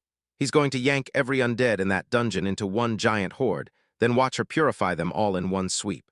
This isn't grinding anymore, it's a straight-up goddamn system exploit. A Westrock speaker blurts out the one question burning in her mind. Can I become like you? His answer snaps back instantly, final, brutal, and crushing. No way. He snaps that his route is a total dead end. Just a thankless side role propping up some fake hero. Don't try to become me, he tells her, his pride blazing so hard it almost crackles. Own who you are and pour that power into what you can do. But the lesson gets ripped away. Ares snaps his head around in an instant. They're not alone. An undead tide surges forward, and a literal army of corpses comes flooding into the chamber. And right behind them, the hero's party comes barreling in. And they've dragged in a monster way nastier than any mummy. His name is Gregorio, and he's hauling a huge, ominous case that screams trouble. They lean in and demand, so what's inside? He flashes a chilling smile, hollow as it gets. Trust me, my friend, it's my mace, my faith. The look on Hero Tudu's face is straight up pure, unfiltered terror. Ares wastes no time and blasts his superior, the Cardinal, demanding to know exactly who this freak is. The Cardinal's response drops like a bombshell. Gregorio is the Mad Eater, a ruthless crusader who machine-guts heretics without mercy. He's got no morals, no rules, just a terrifying, stone-cold faith that never wavers. The Cardinal basically throws himself at Ares' feet, begging him to spare him and stay in control. Right then, we finally uncover the hero's pathetic secret. He's been chosen to fight the forces of darkness, but he's terrified out of his mind of the undead. A coward, a total fraud. And if the Mad Eater Gregorio ever gets wind of it, the Cardinal swears Tudu won't walk out alive. The whole place crackles with tension. This fake hero is seconds from getting exposed. A monster horde is poised to swarm, and a psycho priest is hunting a sinner to crush. Then Gregorio's unholy gaze tears through the room and snaps onto. A savage, predatory grin crawls across his face. That power-leveling session just detonated into a fight for survival. Because the second Ares party thinks they finally found the lost girl, a brand-new player crashes the game, and a priest steps out of the shadows, glowing with a sickening calm that feels like danger. He scans the group in one sharp sweep. Then his gaze locks onto Tudu, the tiny girl Ares just ripped out of danger. But he doesn't see a kid at all. He sees the impossible, and with a smug smirk he goes, "Wow, you've got one hell of a barrier up." He spots the truth in an instant, and this isn't some flimsy, low-rank shield spell. This is a top-tier, holy-grade wall of protection, packed with the strongest buffs anyone could possibly stack. That kind of magic would turn a normal priest into dust in seconds. So he immediately clocks the caster as a level 70 archpriest, a full-on, faith-powered monster. Then he leans in on Tudu, and his mind shatters because no way, she's still level 10. He stammers, stunned out of his mind. The power is real, but the caster is nowhere in sight. That's when his chilling stare snaps onto Ares. Then he admits he's come to meet his comrade, the one assigned to wipe out the demons. With a grin that could sour milk, he jabs a finger straight at our boy, like this is holy guidance from our god. Little girl, if Ares is the one who put that barrier on you. So yeah, he has to be my best friend, Ares. Ares just stands there, totally stunned. When did we become best friends? Then it hits him. This dude is a full-on psycho, and the whole group bolts out of this cursed place like their lives depend on it. But Priest Gregory had different plans, and it killed me to admit it. I had enemies of my god to deal with. He said it with a grin that never once faded. Right when they're seconds from splitting up, Tudu drops a bombshell. "I'd like to stay here a while longer," she says, cool as ice. She craves danger like it's her favorite drug. Before anyone even opens their mouth, Gregory locks eyes on it, an ominous statue of a forgotten, heretical god. Azalit's friendly mask slips away and cold fury floods in. "Let's destroy it." He growls. Ares lunges to stop him, but the moment's already gone. Then the statue's eyes ignite with deadly light, and it starts moving. The stone titan looms up, a crushing golem of raw power, and Gregory just bursts into laughter, unleashing a wild, unhinged cackle that crashes through the ruins. "Foo, enemies of my god, you won't even get a second to regret it." He roars. "I'm Gregorio Regions, the third seat, and I'll measure your sins on my god's scales." The golem heaves its massive stone club. Then Gregory rockets out of the way with downright unholy speed. He hurls an ancient guardian, branded as a heretic-made relic, right into his face and charges straight at its attack. This isn't a priest at all. This is a warrior of God, a blade master whose moves are so perfect and so shockingly fast that the whole party can't even process what they're seeing. He snaps the punch aside like it's nothing, then drops a tiny glowing thing onto the ground. With a cocky smirk, he springs backward and drops straight into the deep pit below. Golems sensing victory crowding after him, like they already know he's won. The second the golem hits the ground, the thing explodes into a blazing catastrophe of holy light. It's a divine trap. Boom, slam, the golem gets swallowed whole by pure, concentrated divine retribution. Gregory's laughter blasts through the air like a wrecking ball. Then, by my faith, everything I touch turns to ashes. That once mighty golem gets completely wiped out, shattered to dust, leaving nothing but chilling echoes behind. Ares and his party just freeze in silence, because the sheer power in front of them is absolutely terrifying. This creep is a monster in priest robes, and from up the road Ares, old party stares in pure terror, because their plan to unleash the undead on Tudu just got obliterated the moment this lunatic showed up. Ares knows he has to rip Tudu out of this fanatic's grip, and he has to do it right now. But it's over too late. Gregory whips around to face them, mission with the golem sealed. "This isn't why I came," he snaps, eyes locked tight on Tudu. He steps up and offers to escort them all the way back to town. Ares' blood runs ice cold. Safe inside the city walls, Gregory's real nature starts to break through. "God guides me," he whispers like a warning. Then I swear to him, hands clenched, that I'll wipe out every last enemy they've got. He isn't here by accident. He's on the hunt. Then, boom, a voice slams through his mind, a cardinal from his own church, screaming that he needs to sprint back to HQ for a sacred mission. A direct order from his superior, Gregory doesn't even flinch. He just smiles and fires back. "I refuse to return, Your Holiness." The cardinal's frozen in shock. "You're ignoring my orders." But Gregory doesn't even flinch. He insists this is God's guiding hand, and he's staying right here in this land. He brazenly shatters the church's highest authority, rips the call clean off, then strides into the crowd with a cold, chilling smile. This fanatic answers to nobody, and he won't budge until he gets what he's hunting for. All right, buckle up, because we're diving into full-blown madness. Our hero's party is seconds from falling apart, and they're begging for a miracle. But the priest they chase doesn't show up the way they expect. What they uncover is something completely different. Their search drags them to a dead, abandoned church, and there, standing as the only shot they've got, is a young girl named Spica. Natsugu, our stone-faced leader, doesn't even blink. She moves like lightning and offers her a spot with 0 questions asked. If she says no, he'll still find another route. No begging, no forcing, just the crushing weight of the whole world on her shoulders. But his party members don't buy it at all. A little girl is marching to slay the demon lord, and everyone else is freaking out, calling it insane, a liability they can't even afford to carry. When they realize she's only 12, one of them straight up snaps. But Nadziango isn't here to play around. He locks the 12-year-old in the eye and hammers down the most brutal recruitment pitch ever. He tells us, voice pure ice, that this is our shot to take down the demon lord. He blurts out that they're underleveled, demons are hunting them non-stop, and their chances of pulling this off are basically 0. He's not handing her glory, he's slamming her into a front-row seat for the apocalypse. Spica reels, confessing she can't even throw basic holy prayers yet. Pathetic, right? Wrong. Sugu grins now because he can see the fire in her eyes, the raw, untapped grit begging to explode. 10 days to learn, he tells her, and I swear, I believe you'll pick it up in no time. With one brutal move, he smashes her doubt into something unshakable, loyalty. Then vows he'll protect every last one of them with everything he's got. Her eyes snapped wide, and that spark of hope she thought was dead and buried suddenly lit up again. Right as she's torn between saving her life and risking everything, because one choice could mean survival or death. A sharp noise crashes through the church, and Atsugu reacts instantly, snatching Spica into a tight, protective hug.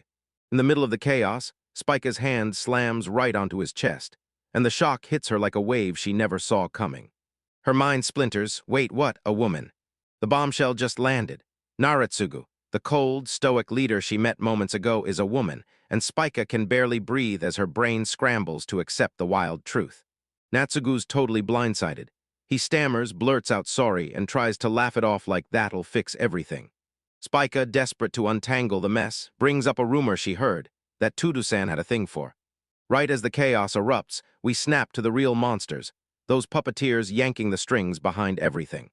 Ares the Holy Knight gets a warning about Gregorio, a fanatic who isn't just marching like a soldier, but preaching like a crusader, swearing he's acting on God's own guidance. He's a brutally precise hunter of darkness, so loaded with raw firepower that he ranks among the very strongest in the whole world.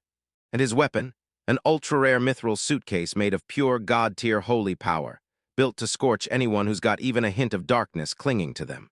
Ares knows the brutal truth. If this zealot flips on them, it's instant doom because what they've got isn't bad. It's about to explode into a living nightmare. Because Gregorio has a standing order. If he hears about the Holy Brave and our hero, he won't just go toe-to-toe. He'll wipe the fight straight off the map. This isn't a warning or a maybe, it's a stone-cold fact. But when Ares tries to run, he slams into the truth. There's no escape, because an unstoppable monster is closing in on him. He's got no choice. He has to smash right into this fanatic head-on. Meanwhile, back in Natsugu's party, how'd our hero even answer that wild, "Are you a woman who likes women?" question, straight-faced with a galaxy brain excuse no one predicted, and later Spica slips the whole thing to the others, repeating exactly what Natsugu said. Ares froze, "Wait, come again." She locks eyes with him and bluntly says, if he ever gets to choose, he likes men, just like everyone else. The whole room freezes into deafening silence. Natsugu cooked up the most insane cover story ever. So wild it came out of nowhere. And it worked like a charm, because by acting like a straight-up other guy lover, he dodged a bullet meant to wipe out the whole universe. Even Ares, staring down a world-ending threat, has to admit Tudu is straight-up hilarious, an absolute legend. Here we go again. Ares knows trouble is coming in hot, and he's already posted up in a deserted inn, counting the seconds until a monster finally stumbles through that door. Ilya's so wound up she can barely draw a breath, and she blurts out, "Should I throw some buffs?" But Ares gives her an ice-cold glare. "So don't you dare, or you'll light a fuse in him." Boom. The door won't budge, it erupts inward, and a massive monster barrels through the frame, blasting out raw, unstoppable killing intent. This isn't some friendly visit, this is a death warrant. Not a word spoken, just pure violence. The man barrels forward and hammers down with a mace like a boulder. He's not aiming to win, he's hellbent on turning Ares into red paste splattered across the floor. Alil shrieks, but Ares doesn't even blink. In a flash, he shoots forward and slams the god-tier attack aside. The blast rattles the whole building, yet that suitcase is untouched. No scuffs, no damage. And you know what he does? He smirks like it's nothing, then a cold, terrifying grin claws its way across his face. He started it, that's what he thinks, so he's ready to kill me and act like it's self-defense. This wasn't a threat to Gregorio, it was his chance to strike. Rage boils in him as the attacker roars, DE, and hammers the mace down for a one-shot, head-crushing kill. But while Ares is out here playing 5D chess, this fool is still stuck playing checkers. The mace slams into the floor, and Gregorio just freezes, eyes bulging with pure, jaw-dropping disbelief. That cursed suitcase, right in front of Ares a second ago, has now crashed onto the ground behind him. So how in the world did he use it to come at me from behind? Our boy didn't just block, he weaponized his inventory into a teleporter. And then, boom, the wildest part hits. That bloodthirsty psycho grinds to a stop and flashes a smile. "Ooh, my comrade Eris, look at you standing strong and in perfect shape." He bursts into prayer, thanking God for this wild, joyous moment, because now it's time to battle his friend to the death. This guy is totally unhinged. Right as Alila is still trying to wrap her head around that spectacular communication disaster. Another woman barges in and starts ripping into the psycho, scolding him like crazy. But Ares has officially had enough of this circus. He jabs out a single, commanding finger at the hulking crusader and barks one word to stop him. And the maniac snaps shut the second he hears it, then drops into his seat like a switch just flipped. Turned out this psycho, Gregorio, isn't just scary. He's one of the world's 10 elite crusaders, a holy warrior who hunts demons on a God-given instinct, and the dominance is off the charts. He rushed in because he felt the hero move, only to hear him shriek in pure terror while those low-level undead tore into the scene. Now he's begging Ares to back him up on his holy quest, until Ares shoots him down with pure, unfiltered disgust. "Get lost," he growls, and his voice drips straight up ice. "Every second you're alive feels like a weight crushing me." Absolutely brutal, and this psycho just cooked up a massive problem. Gregorio says he's heading northwest right after that. That's the precise spot Ares marked for his next massive power-leveling grind. If that gutless hero lays eyes on this lunatic, Ares' whole XP farm will instantly choke and grind to a stop. Ares can't let some fanatic blow up his perfect, efficient plan, so he goes full gangster, tracking down exactly which church Gregorio is staying at. And just like that, he throws him under house arrest. "You're staying put in the third church until I say so. One step outside and you're finished," he snarls. He's basically putting one of the world's mightiest warriors in place, like a kid throwing a tantrum. Because if he's going to hate the hero, he still wants to protect him. But he couldn't risk failing the mission he was trying to protect. If Gregorio kills Tudu, it all blows up for Ares. Every plan crumbles, and it's nothing but cold, ruthless efficiency driving the whole thing. Ares throws on his cloak and storms to the church to make sure the psycho finally gets the message. Gregorio is just sitting there, waiting for him to show up, then blasting pure nonsense about fate and God's guidance like it's the only truth that matters.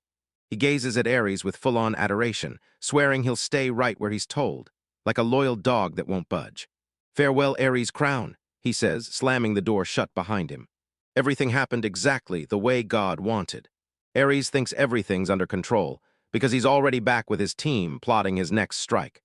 Tudu's party suddenly needs a priest, and that's the perfect, fresh opening for him. But then Amelia's eyes snap wide with pure terror. A hooded figure slips past the crowd, vanishing through the noise like a shadow with a mission.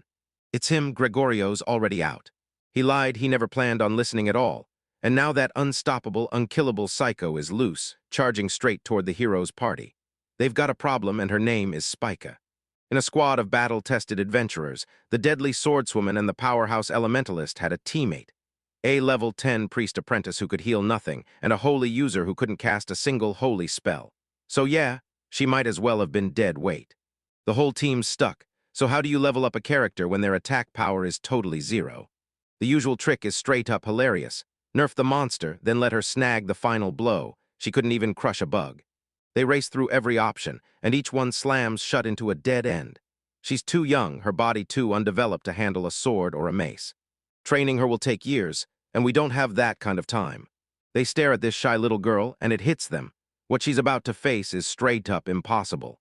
But Tudu, their leader, just grins. He's already got a spot in mind, the ultimate leveling zone. And his suggestion sends chills straight down their spines, because he's pushing to drag this fragile 12-year-old into a valley packed with undead. Is he out of his mind? Because Tudu's logic is chillingly simple. The undead have a weakness so pathetic it's lethal. One basic light spell can wipe them out in an instant. It's the priest's EXP goldmine. But here's the catch. The whole scheme hinges on a flaw so huge it basically screams suicide mission. The party's sword master, Arya, calls it out with a cynical smirk, and then Spica hits back like, "Wait, I can't even use exorcism magic right." The plan gets wiped out the second it's born. Because they've got the key, but the one person who can use it has no clue how to operate it, so all she needs is someone to teach her, Arya says, like she's mocking him to his face. Spica whips her head around, completely stunned. Who on earth could possibly teach her the divine arts on the spot? Then it hits. Every eye in the room slowly snaps to one man, the quiet, unremarkable leader who just happens to be standing there with a sword. That realization smashes into them like lightning, ripping open every buried memory. Because he isn't only Tadu Neitsugu, the party leader. He's got another name, one people spit out in hushed, terrified whispers like it'll curse them. The legend they whispered about, a demon slayer. This isn't some swordsman cosplaying as a leader. This is Gregorio, a holy arts powerhouse so terrifyingly strong he could take the demon king on by himself, and he's about to become this little girl's private tutor. The entire Undead Valley just got turned into his personal training arena, while Ares, party barrels forward, hunting for a power-up so legendary it practically glows. They push through the dead silent church, hunting a man named Gregorio, the famed master exorcist. The plan was simple. Make him teach Spica, their newest recruit, how to wipe out demons so she can finally level up. With her brand new skills, they're set to wipe out the next area. Spica's glowing with hope as she vows, "I'll give it everything I've got." They sprint onto the church grounds, but before they can even knock, they slam to a stop, because something's moving up there. Some shadowy figure climbs the church's sheer wall like gravity has quit, then launches into the air in a flawless arc. He drops in with a gentle tap, so clean, not a single speck of dust even dares to move. Gregorio pivots toward them with a calm, sweet smile, then says, "Just now I was polishing the stained glass," like stepping across walls is totally normal. The whole party is frozen in shock, totally unable to speak. After that nail-biting moment, they lock eyes across from this totally bizarre priest. He demands to know how he's clinging to that vertical wall, and the answer hits like a punchline. It's nothing but faith. Then they waste no time, demanding he teach Spica exorcism magic. To their shock, he nods and agrees on the spot, like it was always settled. He steps forward, introduces himself, and brings Spica under his wing. He doesn't care a single bit about church secrets. He's convinced all of humanity should rise up together and smash the forces of evil. But there's a catch. He's been ordered to stay put and not step off the church grounds. Then they've got no choice. If they want to survive, they're learning right here, right now. He storms them into a courtyard, to a towering goddess statue gripping her scales like fate itself. He tells them straight up, these scales crush sin because that symbol is their god.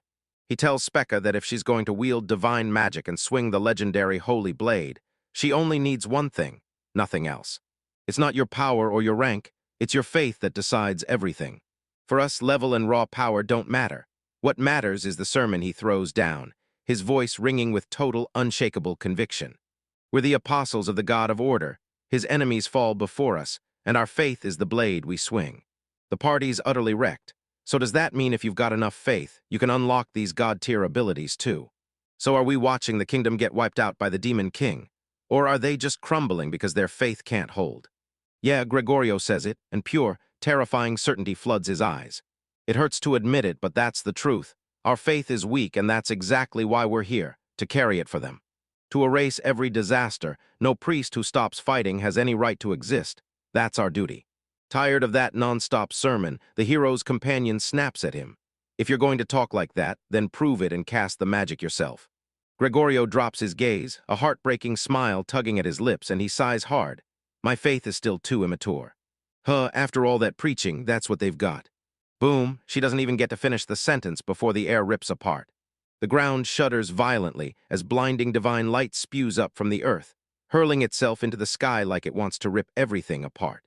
Gregorio stands right in the middle of the holy devastation, totally unshaken. This is about all I can manage, he says like it's nothing, firing off a simple light arrow to scatter the darkness itself, the whole core of exorcism magic. He names this brutal apocalypse the basics. Then he crushes all that light into one blazing point and fires a sun-ending laser, scorching a brutal trail across the heavens. The party gets wiped clean off the map, their minds shattered by the sheer brutal force. This kid's reckless faith hits so hard it could wipe out a whole city. Then he whips his focus to a trembling little speck. It's just the plainest spell there is, and if you can't even pull that off, you'll never cast anything else. Then he jabs his finger at the horizon, where a pack of undead is trudging closer, one shambling step at a time. Good news, this power can take the hit. Go on, purify them. The party scrambles in panic and Spekka can't even cast the spell yet. Hold on. But Gregorio just smirks. Those eyes flash with a chilling, predatory hunger. When the darkness finally crashes in, that's when your faith shows its true colors. He leans close and whispers, "Don't panic, Sister Spekka. If your faith is real, then God will hear you and answer your call." Meanwhile, Ares' team is watching from the shadows, and they're losing their minds. Gregorio has officially snapped. Ares' entire plan is exploding in his face, collapsing bit by bit under the sheer fanatic faith of this one priest. They've finally cracked the truth. Gregorio isn't some teacher at all, he's the extermination demon, a monster everyone should fear. His training is brutally simple. Believe, fight, win. Because if you drop dead, then your faith cracked first, and yeah, you had it coming. So many of his apprentices got killed that the church stepped in and barred him from accepting any new students. And now Spekka is officially his new student, no backing out now. She has to survive a madman's training, where his disciples are treated like trash. And right as their whole mission teeters on the edge, everyone watches in terror, thinking the same one desperate question. So what the hell are we supposed to do now? While all those so-called heroes are stuck and panicking, our guy is one step away from shattering the whole game. So the story kicks off with Spekka and her party gearing up for the biggest mission yet. She clutches her chest with trembling hands, grinding her teeth as pain rips through her. Because if it doesn't, her armor won't fit, so the choice has to be made. This isn't some cute performance. This is the brutal truth, where a rookie adventurer is just trying to survive, and her friends stare with awe and worry all at once. One of them leans in and asks what's going on with the cross she's clutching. Spekka bursts in and swears it's a priest's lucky charm, straight-up good fortune in the form of a trinket. A priest shrugged and told her it was only red bronze, giving her next to no real protection at all. Yeah, thanks for the confidence, but her whole team just keeps their spirits up, because one brag and she'll torch any monster straight into ash. While someone else fires back that Spekka's not nearly as scared of the undead, right? Spekka's fragile, crooked smile tells the whole story. Truth is, her party's a total disaster. 2 people collapsed the second they heard that ghost scream. At this point, they're nothing but living shields, thrown in front of the damage. But Spekka refuses to back down. She remembers the priest she trusts, Ares, the only one who truly matters. He's on a mission to wipe out 1,000 undead and leave nothing left standing. A nightmare of a task for a brand new rookie who can't even cast holy magic yet. But she clenches her fist and digs in. She's seeing this through, no matter what. She steps forward with her friends right beside her, totally convinced she can pull it off. Now let's jump straight to the man himself, Ares. He and Amelia push deeper into the same dungeon, and he doesn't even break a sweat. He just stalks the space with his senses and clears the path like it's nothing. He lays out his plan: grind the party's average level to 30, because anyone below it has a survival rate that's basically 0. While he's still talking, a skeleton suddenly bursts out, and he casually highlights it without even glancing up. The power gap is straight up outrageous, so they finally hustle up to the entrance of the girl's trial, and still, they're not there. Amelia's stomach drops. Can they really crush 1,000 undead? She fires back, and Ares answers with a chilling calm. Normally, no. This quest is basically a death sentence, a miasma-choked tomb built to chew them up from the inside.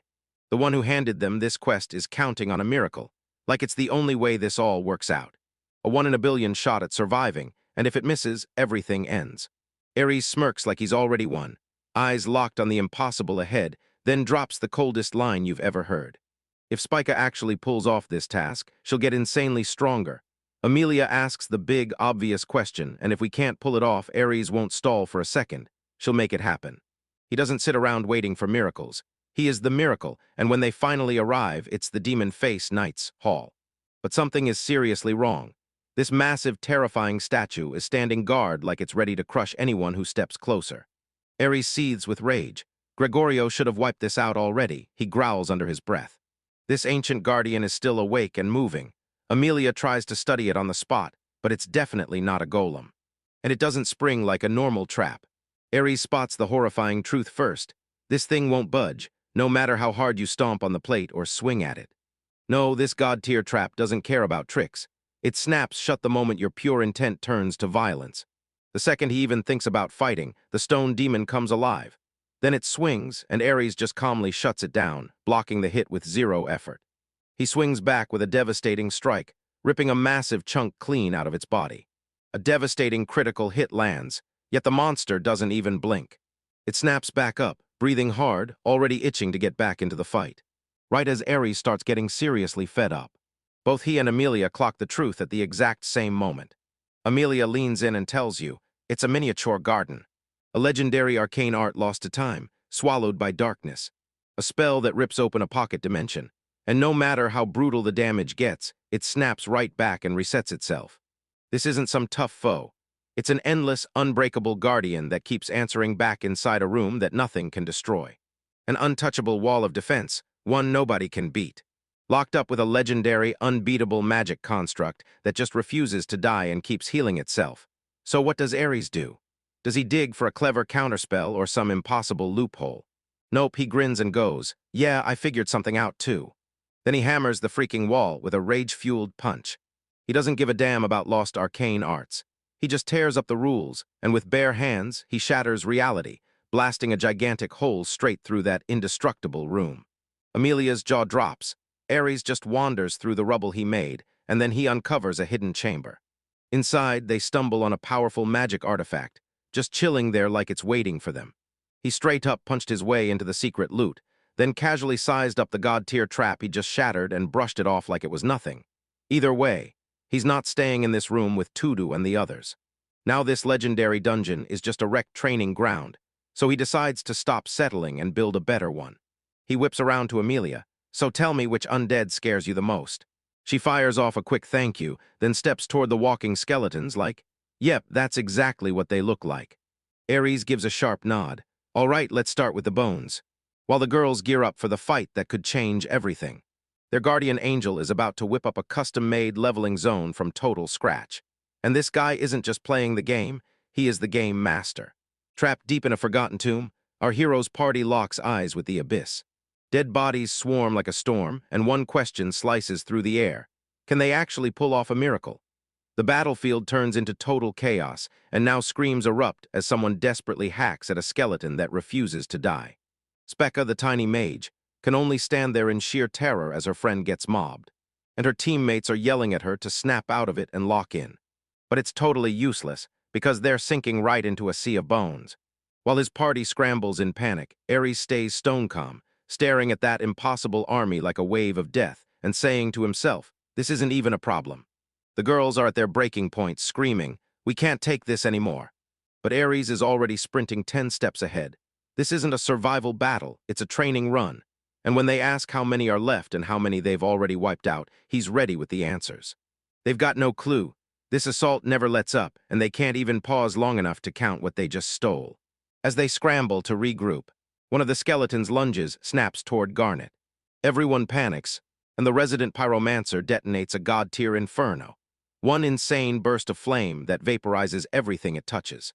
The explosion is pure horror, one blazing flash, and every undead thing gets instantly incinerated. Crushing through the last corner, he cleared the entire hallway. But the win comes with a price. She levels up, sure, yet she nearly turns her own teammates into toast. Now rage consumed her. She staggered with her hair fully singed from the blast. They slam the brakes and switch plans, because trying to survive this endless wave is basically suicide. Spica is seconds away from breaking down, and her face screams pure despair. The others rush in to comfort her, insisting that this fight is just getting started. They'll slowly ease into it. But Ares knows time's up. He has to push them to get stronger, and he needs it right now. He tells them to rest, but his eyes scream the truth. This is the calm before the real hell breaks loose. And just like he figured, the enemy shifts. Those skeletons were only the warm-up. Now they're staring down shambling, rotting zombies. Now she's losing her mind again, push her straight to the edge of her limit. These monsters are brutal and bone-chilling, in a way mere skeletons could never touch. This is the instant Ares has been hunting for. He shoves Specca hard, forcing her to tap holy arts she's still learning, and with a sharp flick of her finger, she summons the chains of the saint. Divine light tears through the night, blasting the undead filth away. Then you watch the 60-second zombie crumble into dust. 62 down, and then the real, unhinged size of this training hits you, because this isn't about surviving. It's about wiping out 1,000 of them. Ares knows this is brutal, because fighting non-stop against weak but never-ending foes is enough to shatter his mind. But this is his master plan. He's cranking his comrades to the edge, forcing them to evolve or snap. He's convinced that if he throws them into this trial by fire, he'll break their limits wide open and unleash the true power they've been hiding. He stands atop a mountain of corpses, ruling over the forging of his legendary weapons, while a cold, unreadable mask hides all emotion on his face. He knows the grind is just beginning, and a brutal long road stretches out in front of them. He's not just reacting. He's crunching every variable, tracking their every move, and reading the future off Spica's condition.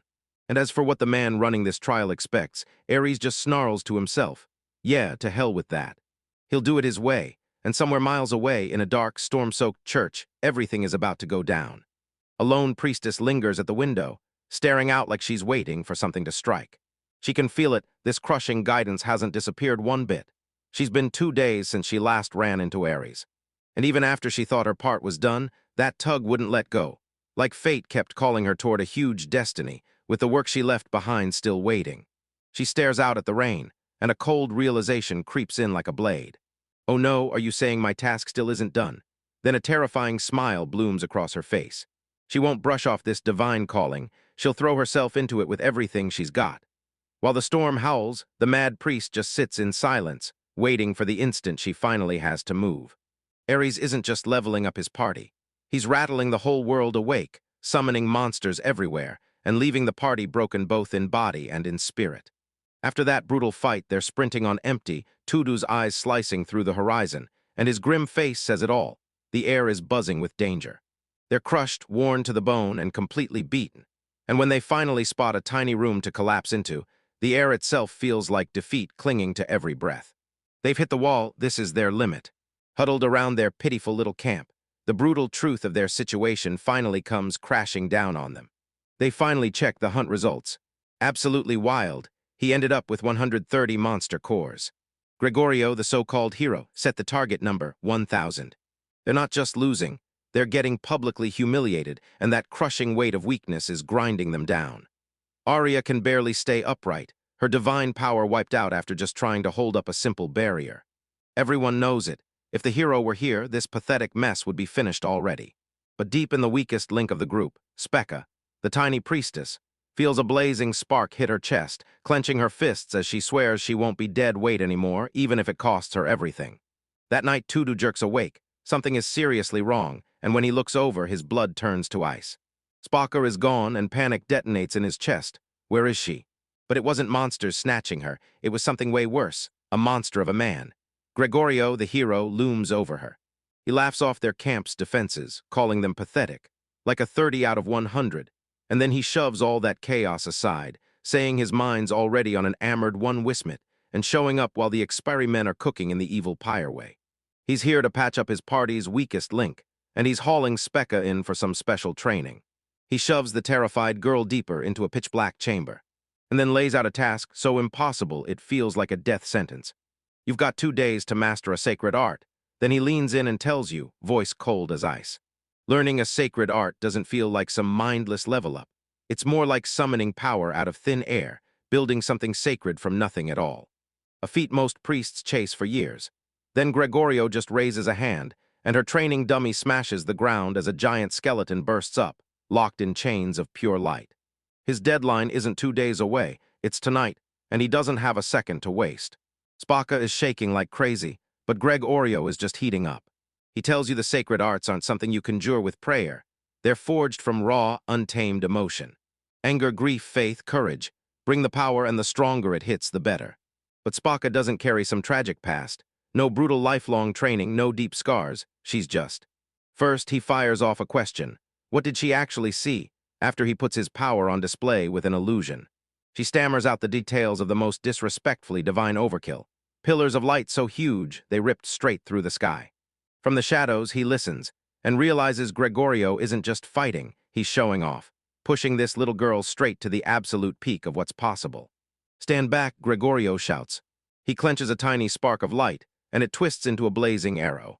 He sneers that it's inferior, just a pale copy that doesn't even touch his real power. But this isn't about teaching her the spell. He's here to rip apart the lie that she's weak, right inside her head. An inferior arrow tears through the sky, screaming like it's cutting through the air itself. And Inna absolutely obliterates the giant skeleton, blasting it to nothing but dust and echoing silence.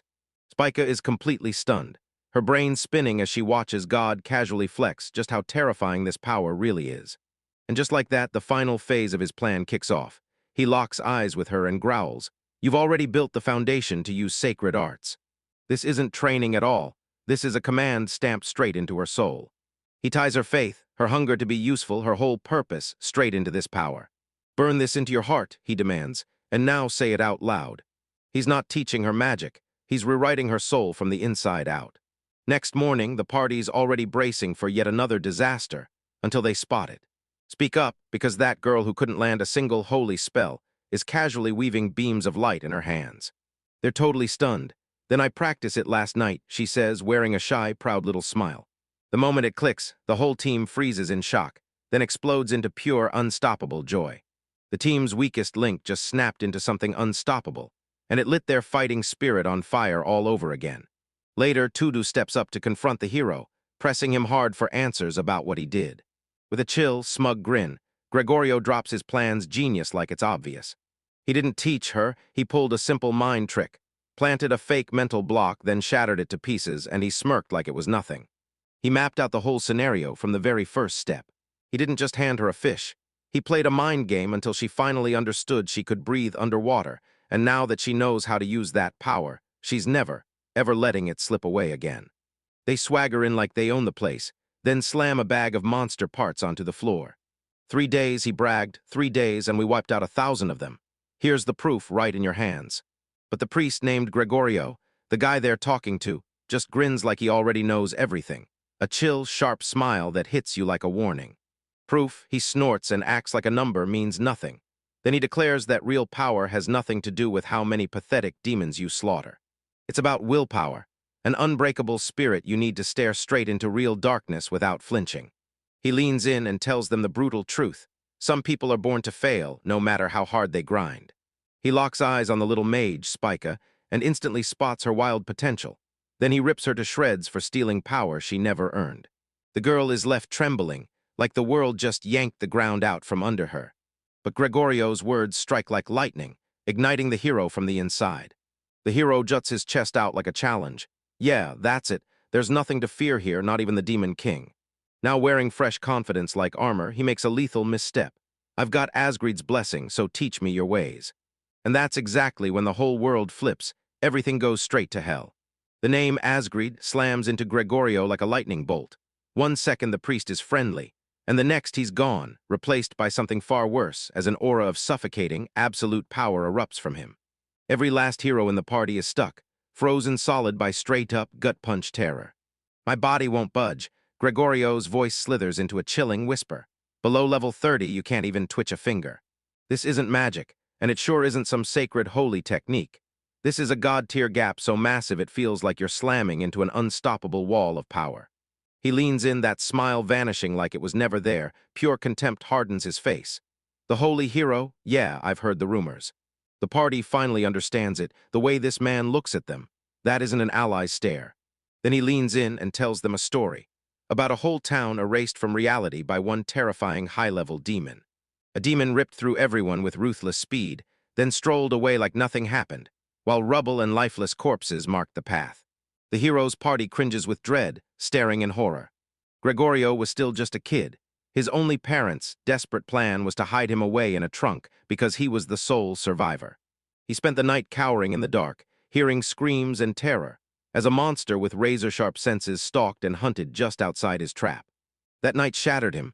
Then, out of the wreckage, it handed him a twisted miracle, the power to unleash holy arts.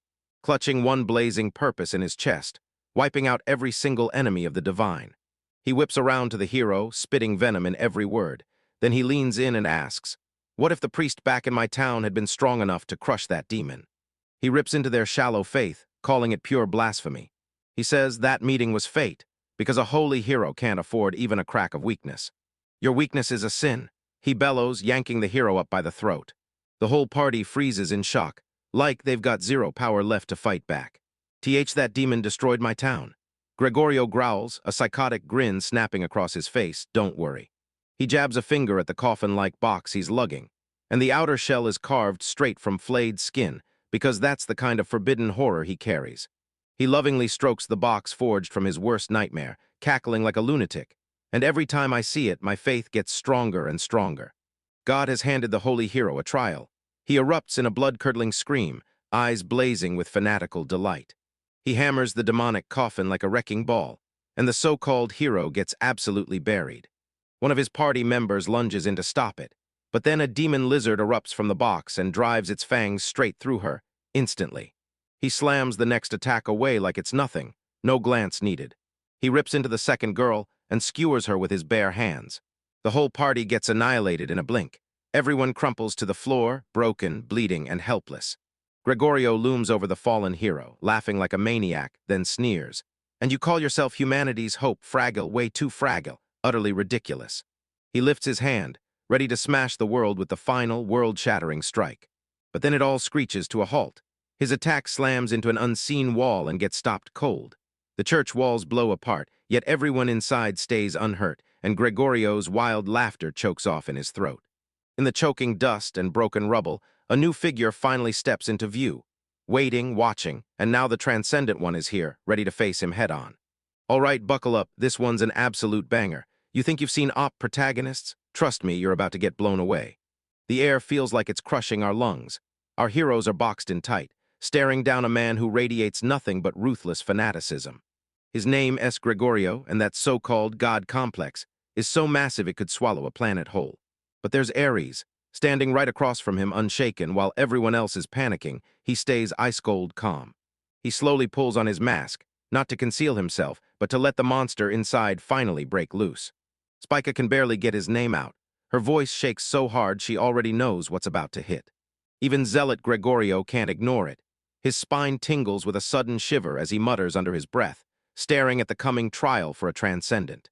Ares never raises his voice. He doesn't have to. Stand down, Gregorio. I warned you not to get in my way. But Gregor Morio just scoffs and throws his hands up like Ares is some kid having a tantrum. This is my trial, he sneers, daring the universe. This is the will of the one God. He hoists a mace so huge it splits the ground under his feet.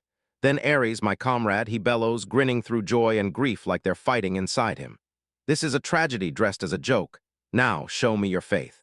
This guy is totally unhinged, tears pouring as he gets ready to deliver a divine execution. Then prove it. He roars, and he swings that gargantuan weapon down with a roar so brutal it looks like it could split a mountain in half. The hit lands like a thunderclap. Dust and debris erupt into the air everywhere. Meanwhile, Spica is desperately trying to pull off healing magic before it's too late. But her hands are trembling, and her power sputters, then starts to fail. Things look absolutely hopeless. And just like that, Amelia bursts onto the scene. "I had to show up," she says, "because if time runs out, everything we've fought for will be for nothing." Spica, crushed by how useless she feels, blurts out, "So what am I supposed to do?" Amelia's answer hits like a hammer. "You haven't done a thing yet. Step aside and don't get in my way." Ouch. She spots a fresh scratch on Ares' hand and rushes in to heal it, but he just shrugs her off like it's nothing. It's unnecessary. Her trust in him is rock solid.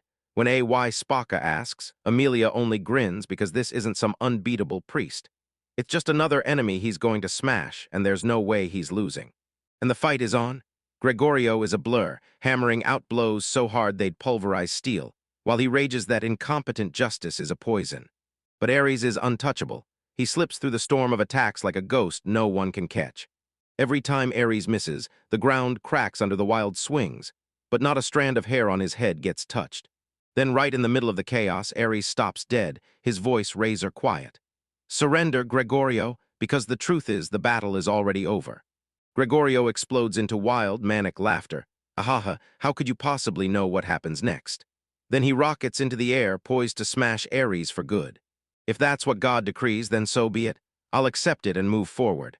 But Ares just slips out of the way like the cataclysmic punch missed him by inches. He's barely even trying. The mace crashes into the wall, and the whole thing pulverizes into dust. This is the second time Ares speaks, and his eyes shine like he finally gets it. His mind races like lightning, snapping every piece into place. He's seen this power before, and it's not just Gregorio. The zealot smirks at last. Praise finally lands in his hands. The Ares crown. "You really are the top rank." Then he leans in and grins. "No one has ever seen through my companion before, not until now." Then he slams down his trump card, a goddamn flying coffin. "Come with me, I've got to introduce you to my partner, Ares." Pandora bursts from his lips as he screams it with a wicked grin. The black trunk blasts through the sky like a lock-on missile, tearing through the air with unstoppable speed. Everything smears into motion as it charges toward Ares' head. The impact hits like a truck. No joke, it's straight up insane. But Ares isn't just strong. He's a damn genius, snapping the blow out of the air and spinning like he planned it. Then he slammed them with a savage kick, sends the demonic coffin blasting backward through the air. Gregorio's stunned out of his mind. What kind of sorcery is this? Tell me you're really human. While Gregorio spirals into a full meltdown, Ares is already dismantling his opponent's entire game plan. Demon hide, sacred silver, and I've got to grab every scrap of intel. He slips the next strike with sick ease, then boots Pandora away like she's nothing. He darts aside at the last second, and the ram slams into the dirt like it never stood a chance. This isn't some brawl. It's a live-fire inspection where every move gets tested for real. He dodges blow after blow and keeps on the move, like he can't afford to stop for even a second. His thoughts raced faster than every single strike. Then it hits him, he's got it, the answer. Pandora only fights in two ways, bite or ram, just that, pathetic, utterly even. Ares tilts his head, and that predator glint snaps into his eyes. "Hey, Gregorio, haven't you noticed yet?" He drops the most soul-killing line imaginable. "You've gotten weaker." Boom, truth detonates, and Ares spills everything in one fearless shot. Gregorio refuses to rely on magic. He's puppeting Pandora from the inside, using his own mind like a remote control. The zealot's silence hits like a neon sign. He doesn't need anything else to know. By scattering his focus, Gregorio has crippled himself. His moves slow to a crawl, and his power keeps slipping away. This isn't some holy miracle. It's just a dirty little cheap trick. Gregorio lets out a shattered, desperate laugh that sounds like it's barely holding together. Ares' eyes narrowed the moment he felt it. He knew the whole thing from the very beginning, because the clues were staring him in the face. Gregorio's arrogant mouth sealed his fate. The last phase is about to kick off. Ares spits out Gregorio, her voice dripping with condescension. "On the battlefield, you really shouldn't be yapping this much." He makes his move. Pandora plunges from the sky for one final strike, and Ares doesn't even flinch. He plants himself in the perfect spot, ready for whatever's coming next. Gregorio's eyes blow wide with pure terror when the trap finally clicks in his mind. Ares ducks and Pandora, Zell's ultimate weapon, slams straight into their master's face. That sound, crunching and brutal, makes your stomach turn. A flawless, poetic 500 IQ checkmate, like the chessboard just got shattered by genius. Gregorio hits the floor and goes completely out cold. Amelia barrels over. Tell me right now, did you kill him? Ares just snaps his head back like, seriously? Because he's still alive and somehow he knocked himself out with his own weapon, and that kind of disrespect is unreal. Then he calls forth the saint's chains, snapping them shut around Pandora, trapped, dormant, and helpless. He lays out the last piece of the puzzle. His weapon and Pandora are forged from the exact same metal, and those chains only snap shut when darkness is near. By chaining those powers to the demon hide and crushing him with sheer divine force, he yanked control of Pandora straight from Gregorio's grasp. Then didn't just beat him, he snatched Gregorio's ultimate weapon mid-fight. Amelia's determined to finish the job, but Ares is already out of the game. All right, let's do this. Time to scheme our next move. Absolute G. But the chaos doesn't stop. Right the next day, Spica drops a bombshell. I'm leaving your party. Ares and Amelia are left speechless, totally blown away. Ares' expression tightens like a fuse about to blow. I get it, do whatever you want, cold as ice. He shuts down Amelia's panic fast, says it's Spaga's call, period, and nothing else matters. They'll just tweak the whole plan and carry on. So where the heck did SBACA vanish to? She sprints straight to the enemy and goes hunting for the fallen Gregario. He's blown away by her courage, and he steps in to guide her. Because if I flunk that trial, I die, plain and simple. So he's going all in, and he can't help but respect the fire she's got. Spica spills the real reason she's been forced to vanish. It wasn't that Ares was weak, something else was going on. It's because he's too kind. She knows kindness alone won't stop this war. She doesn't just want power, she's aching to take it. It's not about selfish motives, but it was born from a burning need no one could tame. She can't stand the sight of people who can fight. People who have got something worth fighting for. I don't want to just take, I want to start giving. She'll bend over backwards and pay any price just to get that kind of power. Gregorio, please, take me as your disciple. Caught in the mirror of his own blazing determination, Gregorio gives in and agrees. I swear I'll train you into a ruthless heretic executioner. After Ares' party, they all circle up and start grilling Becca about her choice. They're scared out of their minds, but they still have their own fights to dive into. And now they've realized something absolutely vital. After Gregorio stared down a monster and refused to back off. These shambling undead are a joke. Every scare they throw out gets leveled up, then it turns into cold resolve. Ares stares, his mind grinding through a brutal lesson, because justice with no power is just empty noise. His resolve turns to diamond, because a holy hero has no luxury to just stand there and wait. He stares into the horizon, knowing the road ahead stretches for miles, and it's gonna be dark all the way. They spot a useless girl, and they all know one wrong move is about to get them killed. Even the big shots are spitting shade, calling her nothing but a pitiful girl, and grumbling that they're stuck dealing with her and Stefan. Complaints keep pouring in, she's totally hopeless. She can't even make it through town without getting lost. She straight up face-plants on perfectly flat ground. She's a liability, nothing but a joke and a total waste of space. Everyone's on edge just from having them around. At last, the party closes in on them, staring down these two deadweights and scrambling to figure out what they're even supposed to do. Sitting there with that sweet voice, Sty blurts out, "If anyone gets hurt, don't worry, leave it to me. I've got every holy art they teach for this." And this is where their whole reality gets blown apart. Amelia, the party's ace, asks for levels. "I'm level 55, she says. Respectable." Then she turns to Sty. The clumsy, useless girl grins and casually drops a nuke. "I'm level 72. What? The whole room goes dead quiet, 17 levels above their ace. But how, why? The answer is the craziest thing you've ever heard. Amelia explains it straight. If she hadn't been raised that high, she wouldn't have survived. This girl is so catastrophically clumsy, her stats got power leveled to God tier just so she wouldn't accidentally wipe herself out of existence. She's a walking tank, and the only thing she can't outsmart is her own 2 feet. And even with that, the party still treats her like dead weight. Then party leader Ares tosses Stefan onto them like trash and acts like he has nothing to do with it. They can't even rein in Sty. He's all over the place, bouncing around like an excited puppy that won't settle until someone tells him to stay. Which Ours realizes is basically her nickname. Pathetic, while these fools scramble over basic party management, Stefan is already living on a totally different level. Cut to the heroes' party now, slogging through the deadly Golem Valley. This place is a full-blown high-level nightmare. Everyone's underleveled, weak, and getting crushed, because they can't take down even one monster unless their strongest member shows up. The air feels like a weight, smashing their spirits and draining every last ounce of stamina. While they're busy griping, their quiet beast girl, Gresha, slips away into the unknown. And who does she spot lurking in the shadows? Stefan. This isn't a warm reunion. It's a master summoning his tool to heal, then sliding her 10 skewers of meat like it's medicine. She tears through everything, one bite at a time until not a single one is left. Right as she finishes, a skewer suddenly appears and drives straight toward the space between her eyes, and the killing intent hits like a crushing wave. Gresha spits it out, voice laced with pure frost. That's your payment. This wasn't a gift at all. It was an advance signed like a deal, a contract. He lays it out. Her party is weak and pathetic, and in the middle of an emergency, it'll be her alone who can protect them. He's already saved her once, but it still isn't even close to being enough. She took his reward, and now there's no going back. She owes him results.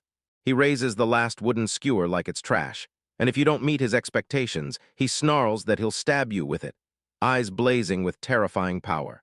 That raw terror in her eyes is total. She finally gets it. He's not just winning, he's claimed full, undeniable dominance. But he's not just a monster, he's a strategist. Once he shatters her spirit, he grins like he planned it all. Now then, I've got a little gift for you. Gresha slips back into her party, and they're totally oblivious to what just happened. Gresha, what just happened? Where did you get that? She stands before them not as a shy kid anymore, but as a full-on warrior, clutching a god-tier warhammer twice her size, the very gift from that kind stranger she met in the alley. Then her voice hardens as she vows, I'll fight too. Their target was Golem Valley, a god-tier leveling zone built to blast them into unimaginable power. They're so sure they're ready, so convinced they're untouchable. They're dead wrong. This isn't some newbie's playground. Welcome to the Valley of Magical Dolls, a brutal canyon where ancient things still rule the land. It's one of the deadliest zones on Earth. The hero has to storm it and claim it before he can finally march toward the Demon King. The second they cross the threshold, an ambush slams into them. They're not even real boss monsters, just those dumb little ball-shaped grunts guarding the entrance, and Tudu's party is getting crushed already. Swords crashed against stone, with nothing to show for it as they scrambled to save their lives. Arya, out of all of them, suddenly freezes solid as I close in, aiming for the final blow. If Remus hadn't come in at the last second to blast it to pieces, she'd have been nothing but a smear splattered on the rocks. From the cliffs high above, Ares watches the whole pathetic spectacle unfold. He clocks the truth on sight, and there they are, battling the valley's welcoming committee like they're throwing hands with the absolute tiny fry of the place. They won't last a single hour in here, forget grinding levels. True to every prediction, the fake hero's crew panics, drops the act and bolts straight back to town. But for Ares, this is only the spark. He locks eyes with his crew, smirking like he already knows the next move, and announces, time for Plan B. While Tudu tries to bandage his battered pride, Ares whisks his party off to a hidden church high in the mountains. A hidden training ground built to help him master this exact region. He knows blindly grinding won't get them anywhere. If they want to conquer this place, they'll need a whole new strategy and a level of power they don't have yet. The second they cross the threshold, they're hit with the shock of seeing a walking mountain of a man standing right there. The girl thinks Stefan is an ogrekin, and an old woman snaps at him without mercy. This isn't some mindless beast. He's a giant kin, born from an ancient, terrifyingly powerful human tribe. They call him Allspelled. A legendary warrior steps forward and volunteers to train the holy hero for the coming battle. Madame Karina, the old woman everyone fears and worships, is a legend all on her own, the biggest name the entire valley has ever seen. She's not impressed at all. She locks eyes with Tudu and lets out a voice so full of disappointment it practically drips off every word. The church is pushing him to rise up and become the strongest man in the world. But she just scoffs and then boom, she spits.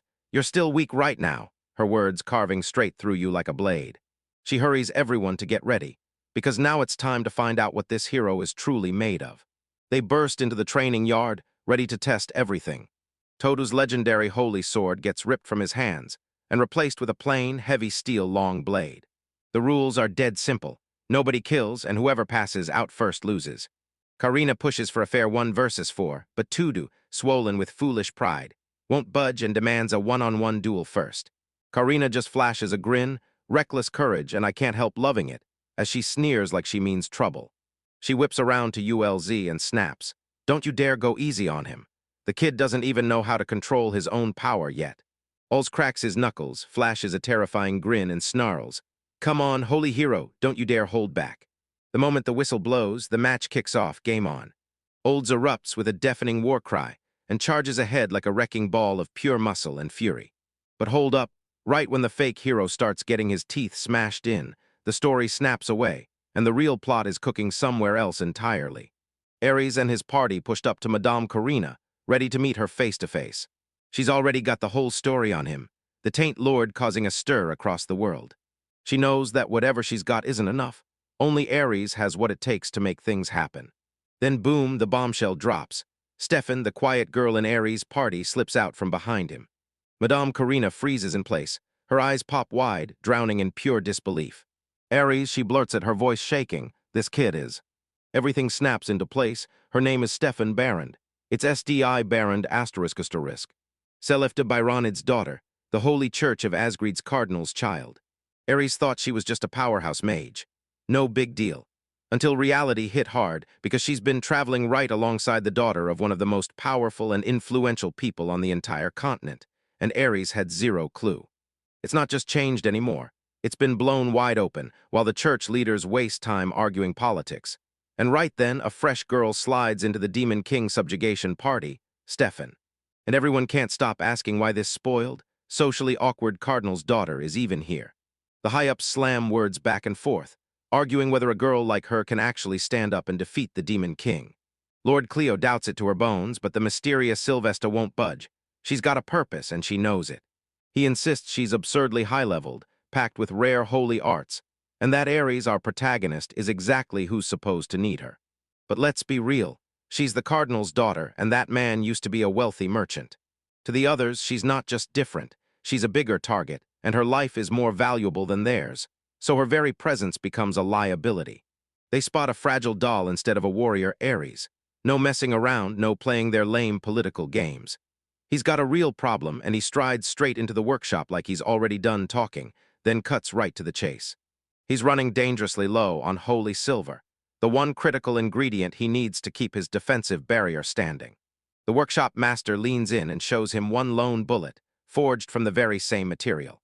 A secret prototype forged by a shady weapons merchant. It's basically a priceless paperweight.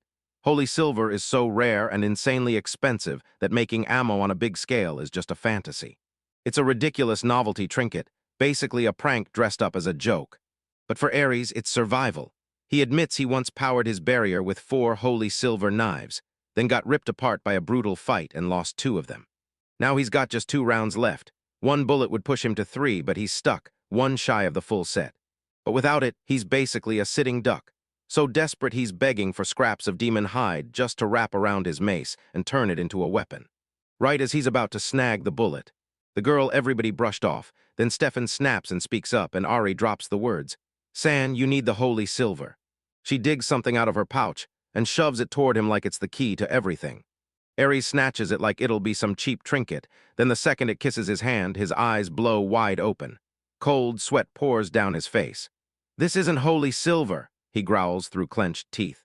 "The legendary metal, so rare it's basically a bedtime story. And this girl just tossed it into his hands like it was loose change." He snaps, demanding to know where she got it, and her answer hits like a punchline. Her custom-made cleric robes are woven with treened mithril. In that exact instant, a demon-level, god-tier scheme lights up in Ares' head. Then he whips around to face Stefan. He tells her to march up to her cardinal father and demand 3 brand-new sets of cleric robes. And the moment she agrees, his face snaps into that terrifying grin, like he's been waiting all along. His inner thoughts are raw, ruthless brilliance. Just like a rich merchant's daughter would be, she's got the money, and as soon as the robes show up, we'll strip her down and claim the mithril. Everyone else can only lock up in pure horror, because this guy isn't a priest, he's a demon.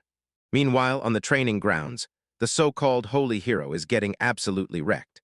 He's sprawled face down in the dirt, and the instructor's dominance has fully crushed his pride. The real problem, he's got power beyond anything, but he doesn't even know how to use it yet. Just a kid swinging a giant sword like it's nothing. The instructor demands the next challenger, and a tiny girl named Gresha shoots her hand up like she's ready to fight. She creeps forward in total silence, and then clamps both hands on a warhammer so huge it dwarfs her entire body. With a bone-rattling roar, She smashes the stone courtyard to pieces in one brutal swing. The instructor goes completely silent as he stares at this tiny girl blazing with unstoppable power, and one thought hits him. You're not human, are you? And here's the most chilling part. Boom, we get a peek into Gresha's mind, and you realize she used to be a terrifying force. A queen of the great forest with no enemies. Even she, this literal monster in human skin, still looks at that insane priest and thinks her own strength is nothing. She's dead certain Ares is on a whole different plane, one she could never ever climb to. Fueled by that terrifying thought, she bursts out with her full monstrous power, praying the real demon stalking among them will finally notice her. In a world drowning in raw, wild magic, where some people get a gift that feels more like a curse, young spirit mage Remus is suddenly swallowed by a blazing inferno of pure energy. This isn't an attack. This raw power is ripping out of her from the inside, exploding like a storm, threatening to rip her apart from the inside, leaving nothing but ruin. Her friends can only stare in stunned silence as her jaw-dropping talent nearly swallows her whole. Oi, Remus, what the hell is going on? She's completely swamped, drunk on the sheer power of the spirits hanging in the air. See that valley down there? It's not just some dungeon. It's a bottomless well of earth energy so wild it could make a normal mage burst like a bomb. And Remus is soaking it all in, letting every last detail hit like lightning. She's a prodigy with a god-tier affinity, but every time she channels that system-breaking power, her body starts to crack under the strain. In this world, potential means jack, unless you can back it up with real power. While Remus wrestles with hers, other kids are getting hammered into shape through brutal combat, and we even catch a flashback of Gresha training against a giant of a man who won't pull a punch. He moves like a freight train barreling down the tracks. With one bone-crunching strike, he smashes her straight into the wall. On this team, there are no secret doors, just raw pain that turns into real progress. Meanwhile, in some glittering war room far from the front lines, the so-called leaders are yapping away, and the disrespect they show is wild. They're talking about our holy hero now, so tell me, what do they think of him? And the big guy just admits it. He's got real talent. Then the insult hits. So is he beaten or what? Think you can take me on if you're only level 29? They brand him as a weakling and a puppet, yet call him a fair and square hero the crowd can digest easily, while Ares, ruthless as ever, gets none of that kindness.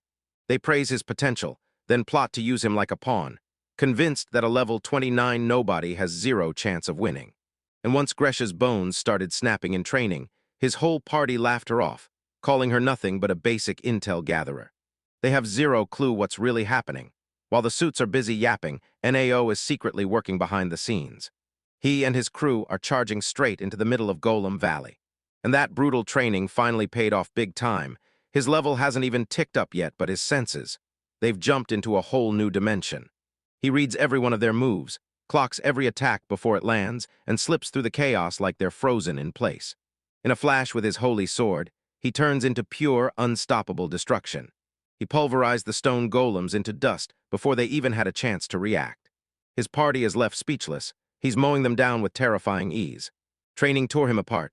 Over and over he crashed, swallowed the loss, and drowned in raw frustration. But now he's soaking up every single second like it's a gift, because somehow it all ended up worth it.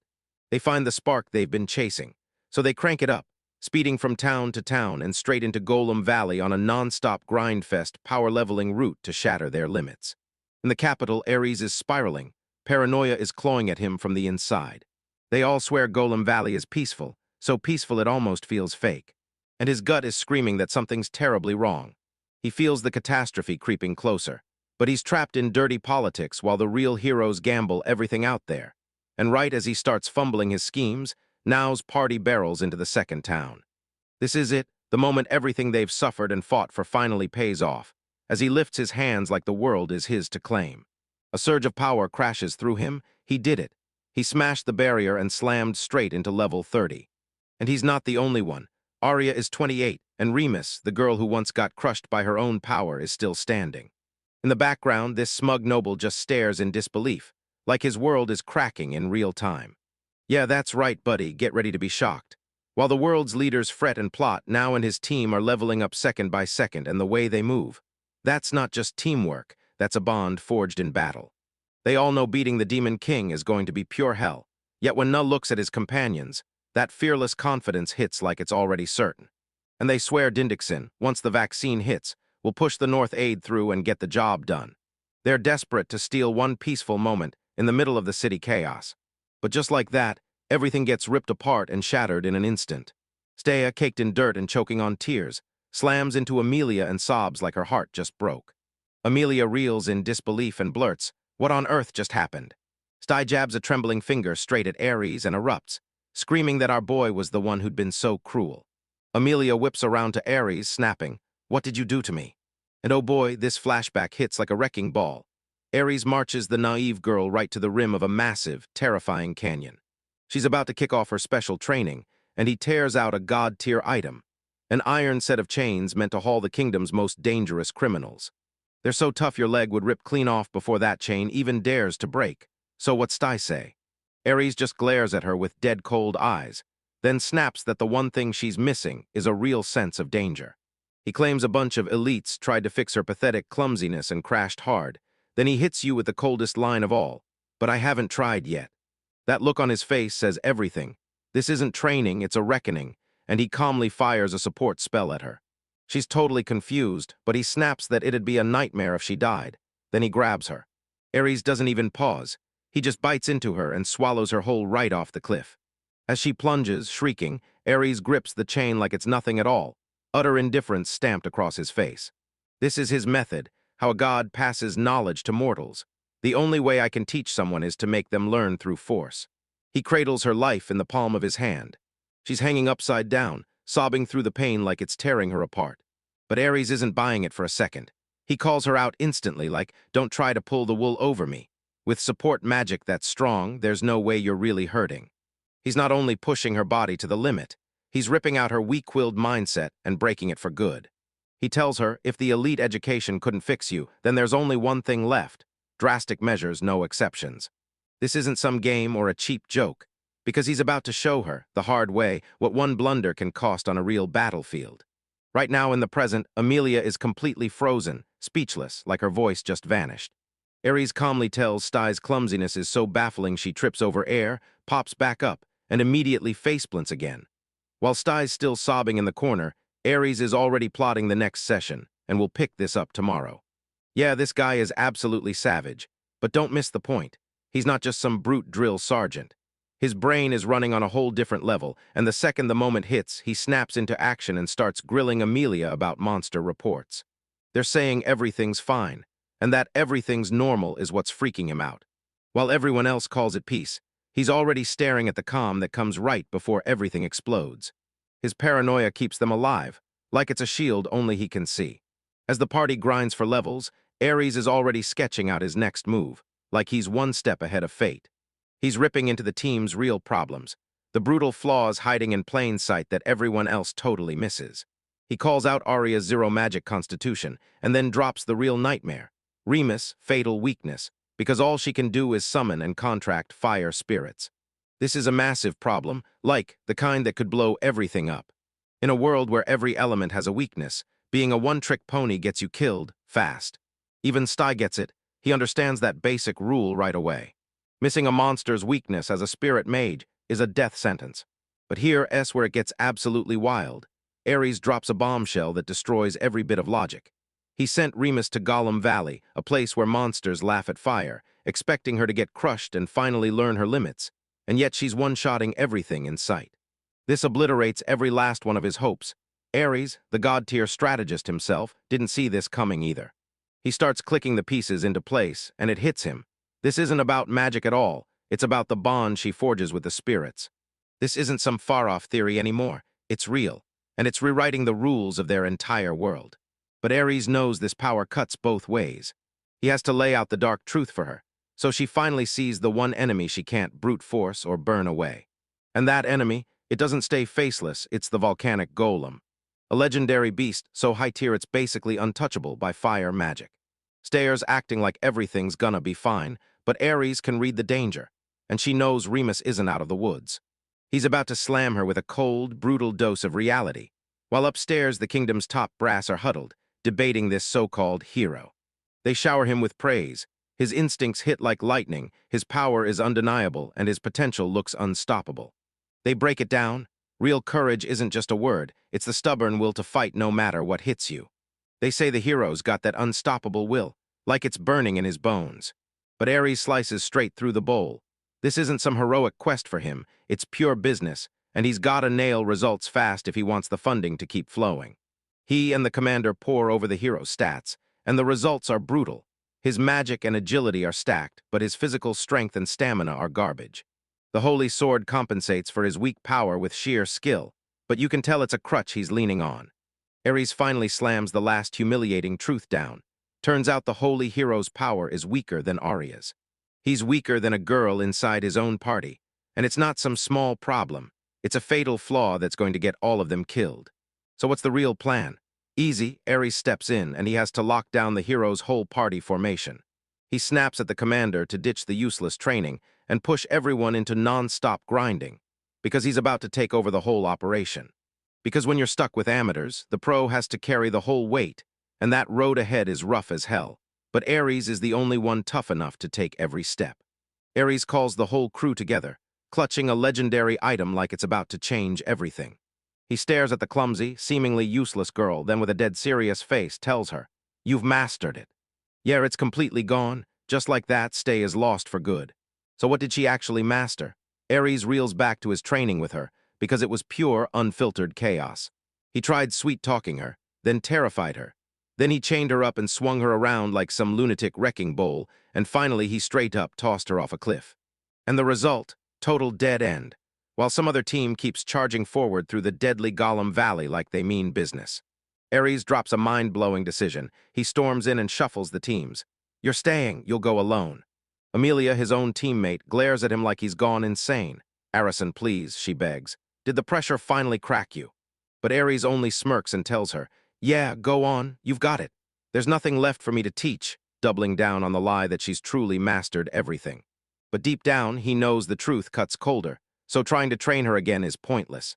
So he hands her a gift. No more chains, no more cliff dives, just his word that it's over. "This is your seal of mastery. Strap it on your wrist and let everyone feel the power." Stay beams with pure joy as he slips the bracelet on, then flashes a huge smile. "Does this suit me?"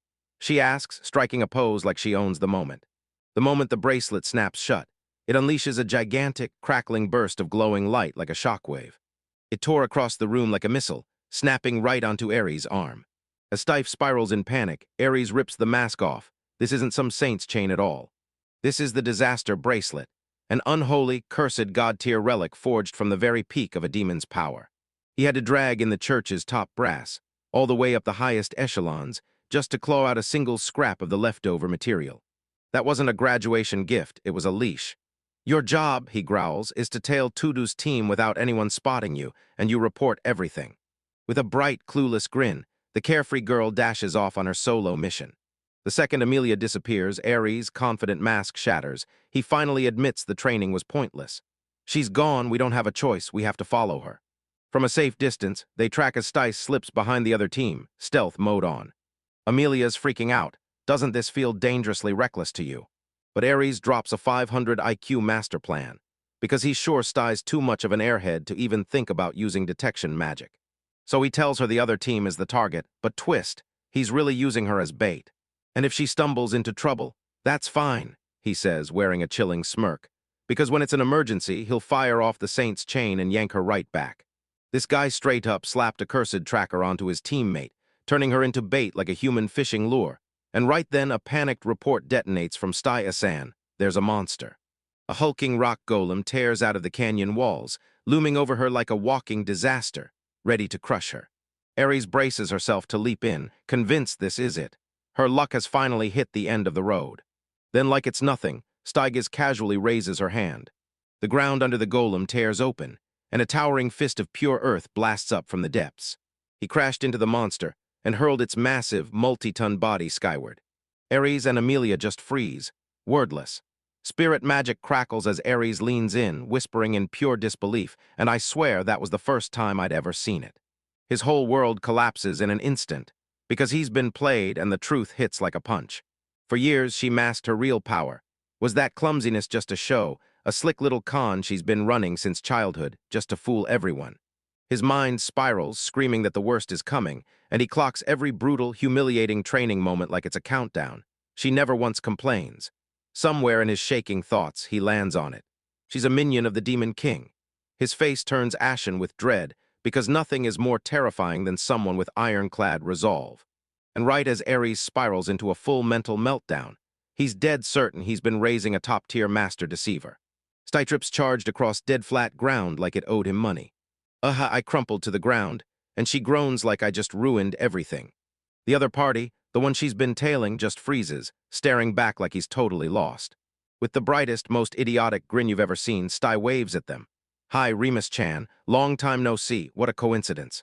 That terrifying master spy turned out to be a total klutz, getting lost, fumbling around, and somehow stumbling into her friend at the exact worst time. And just when the dungeon crawl starts feeling predictable, the world itself flips upside down. A shadow drops out of the sky like a meteor, slamming down with unreal, almost graceful control. It's not a monster, not some cursed doom, it's a girl. She dusts herself off with a grin, totally unscathed from a fall that would have flattened any normal person into nothing but a pancake. Before anyone even has a second to react, she slams right into our hero's party, and the whole thing rockets from weird to full-blown insane. They know her, so when Remus and Arya spot this girl in the middle of a high-level danger zone, their minds flat-out break, because her style isn't some random adventurer at all. And get this, she swears she's got a solo mission, no backup, just her. A solo mission. None of the others can wrap their heads around it. What kind of insane commander throws a girl into a death trap all by herself? She shrugs it off like it's nothing, and drops the truth that she's the big shot's daughter. No drama, just pure status. But the second their backs turn away, her confident mask starts to tremble. Her real mission was simple: watch them like a ghost, and then she absolutely detonated her cover in the most jaw-dropping way imaginable. Panicking, she darts off and bolts for her life. And her escape is straight-up god tier. She doesn't just run, she stomps her foot, and the earth itself obeys her command. Massive stone hands burst up through the ground, hurling her skyward as she casually waves goodbye. The party stands there stone cold, mouths hanging open, totally lost about what just slammed into them.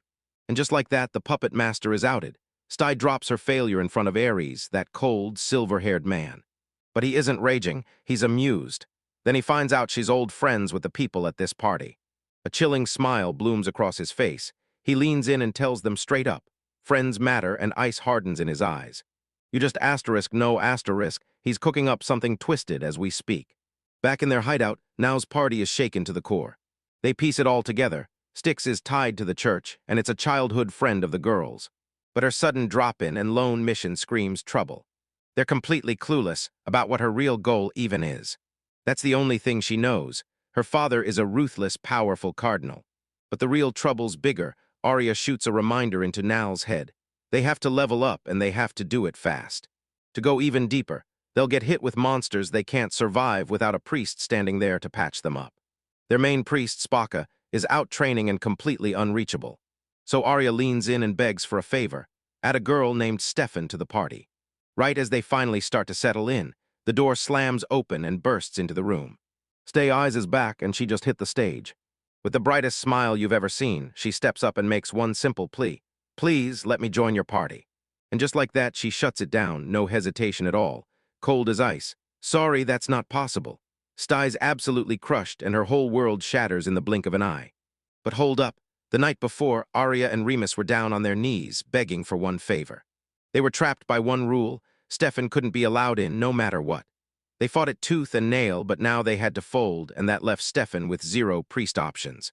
So when Stace finally burst in, his hands were bound, trapped into refusing her, even if it meant risking everything and dooming their progress. In the mastermind Ares, he clocked every twist before it even happened. He could already feel it. There was no way they'd accept her. In his eyes, Sty isn't just a girl. She's a weapon you plan your moves around, the kind of card you save to win. He clocks it right away. Her earth magic isn't built to smash harder. It's meant to trip up the world with ruthless interference. Perfect for turning the tables on his enemies when danger starts closing in. He's not only training her, he's betting everything on her, then putting her courage to the test right when it matters most. And his luck is so terrifyingly good it feels unreal. So he slams down a brand new command for Stea. She'll serve as the church's messenger, to crush her way into their party and slam terror into every corner. He's done messing around. Now he's pushing the fight straight to the limit. They're still stuck in the same argument, frozen by the choice they already made, trapped with no way out. when the door starts getting hammered with frantic knocks. Stea's back, and the second she shows up, everyone snaps tense, convinced the church sent an assassin straight for them. They swing the door open, and there she stands, not as an enemy, but as their brand new nightmare. Everyone calls me Stefan-san, she pouts, so please call me Sty. Cut straight to the point. Hey, hold up, what are you really doing here? A fierce blaze lights up her eyes, and she drops a declaration that flips the entire world upside down.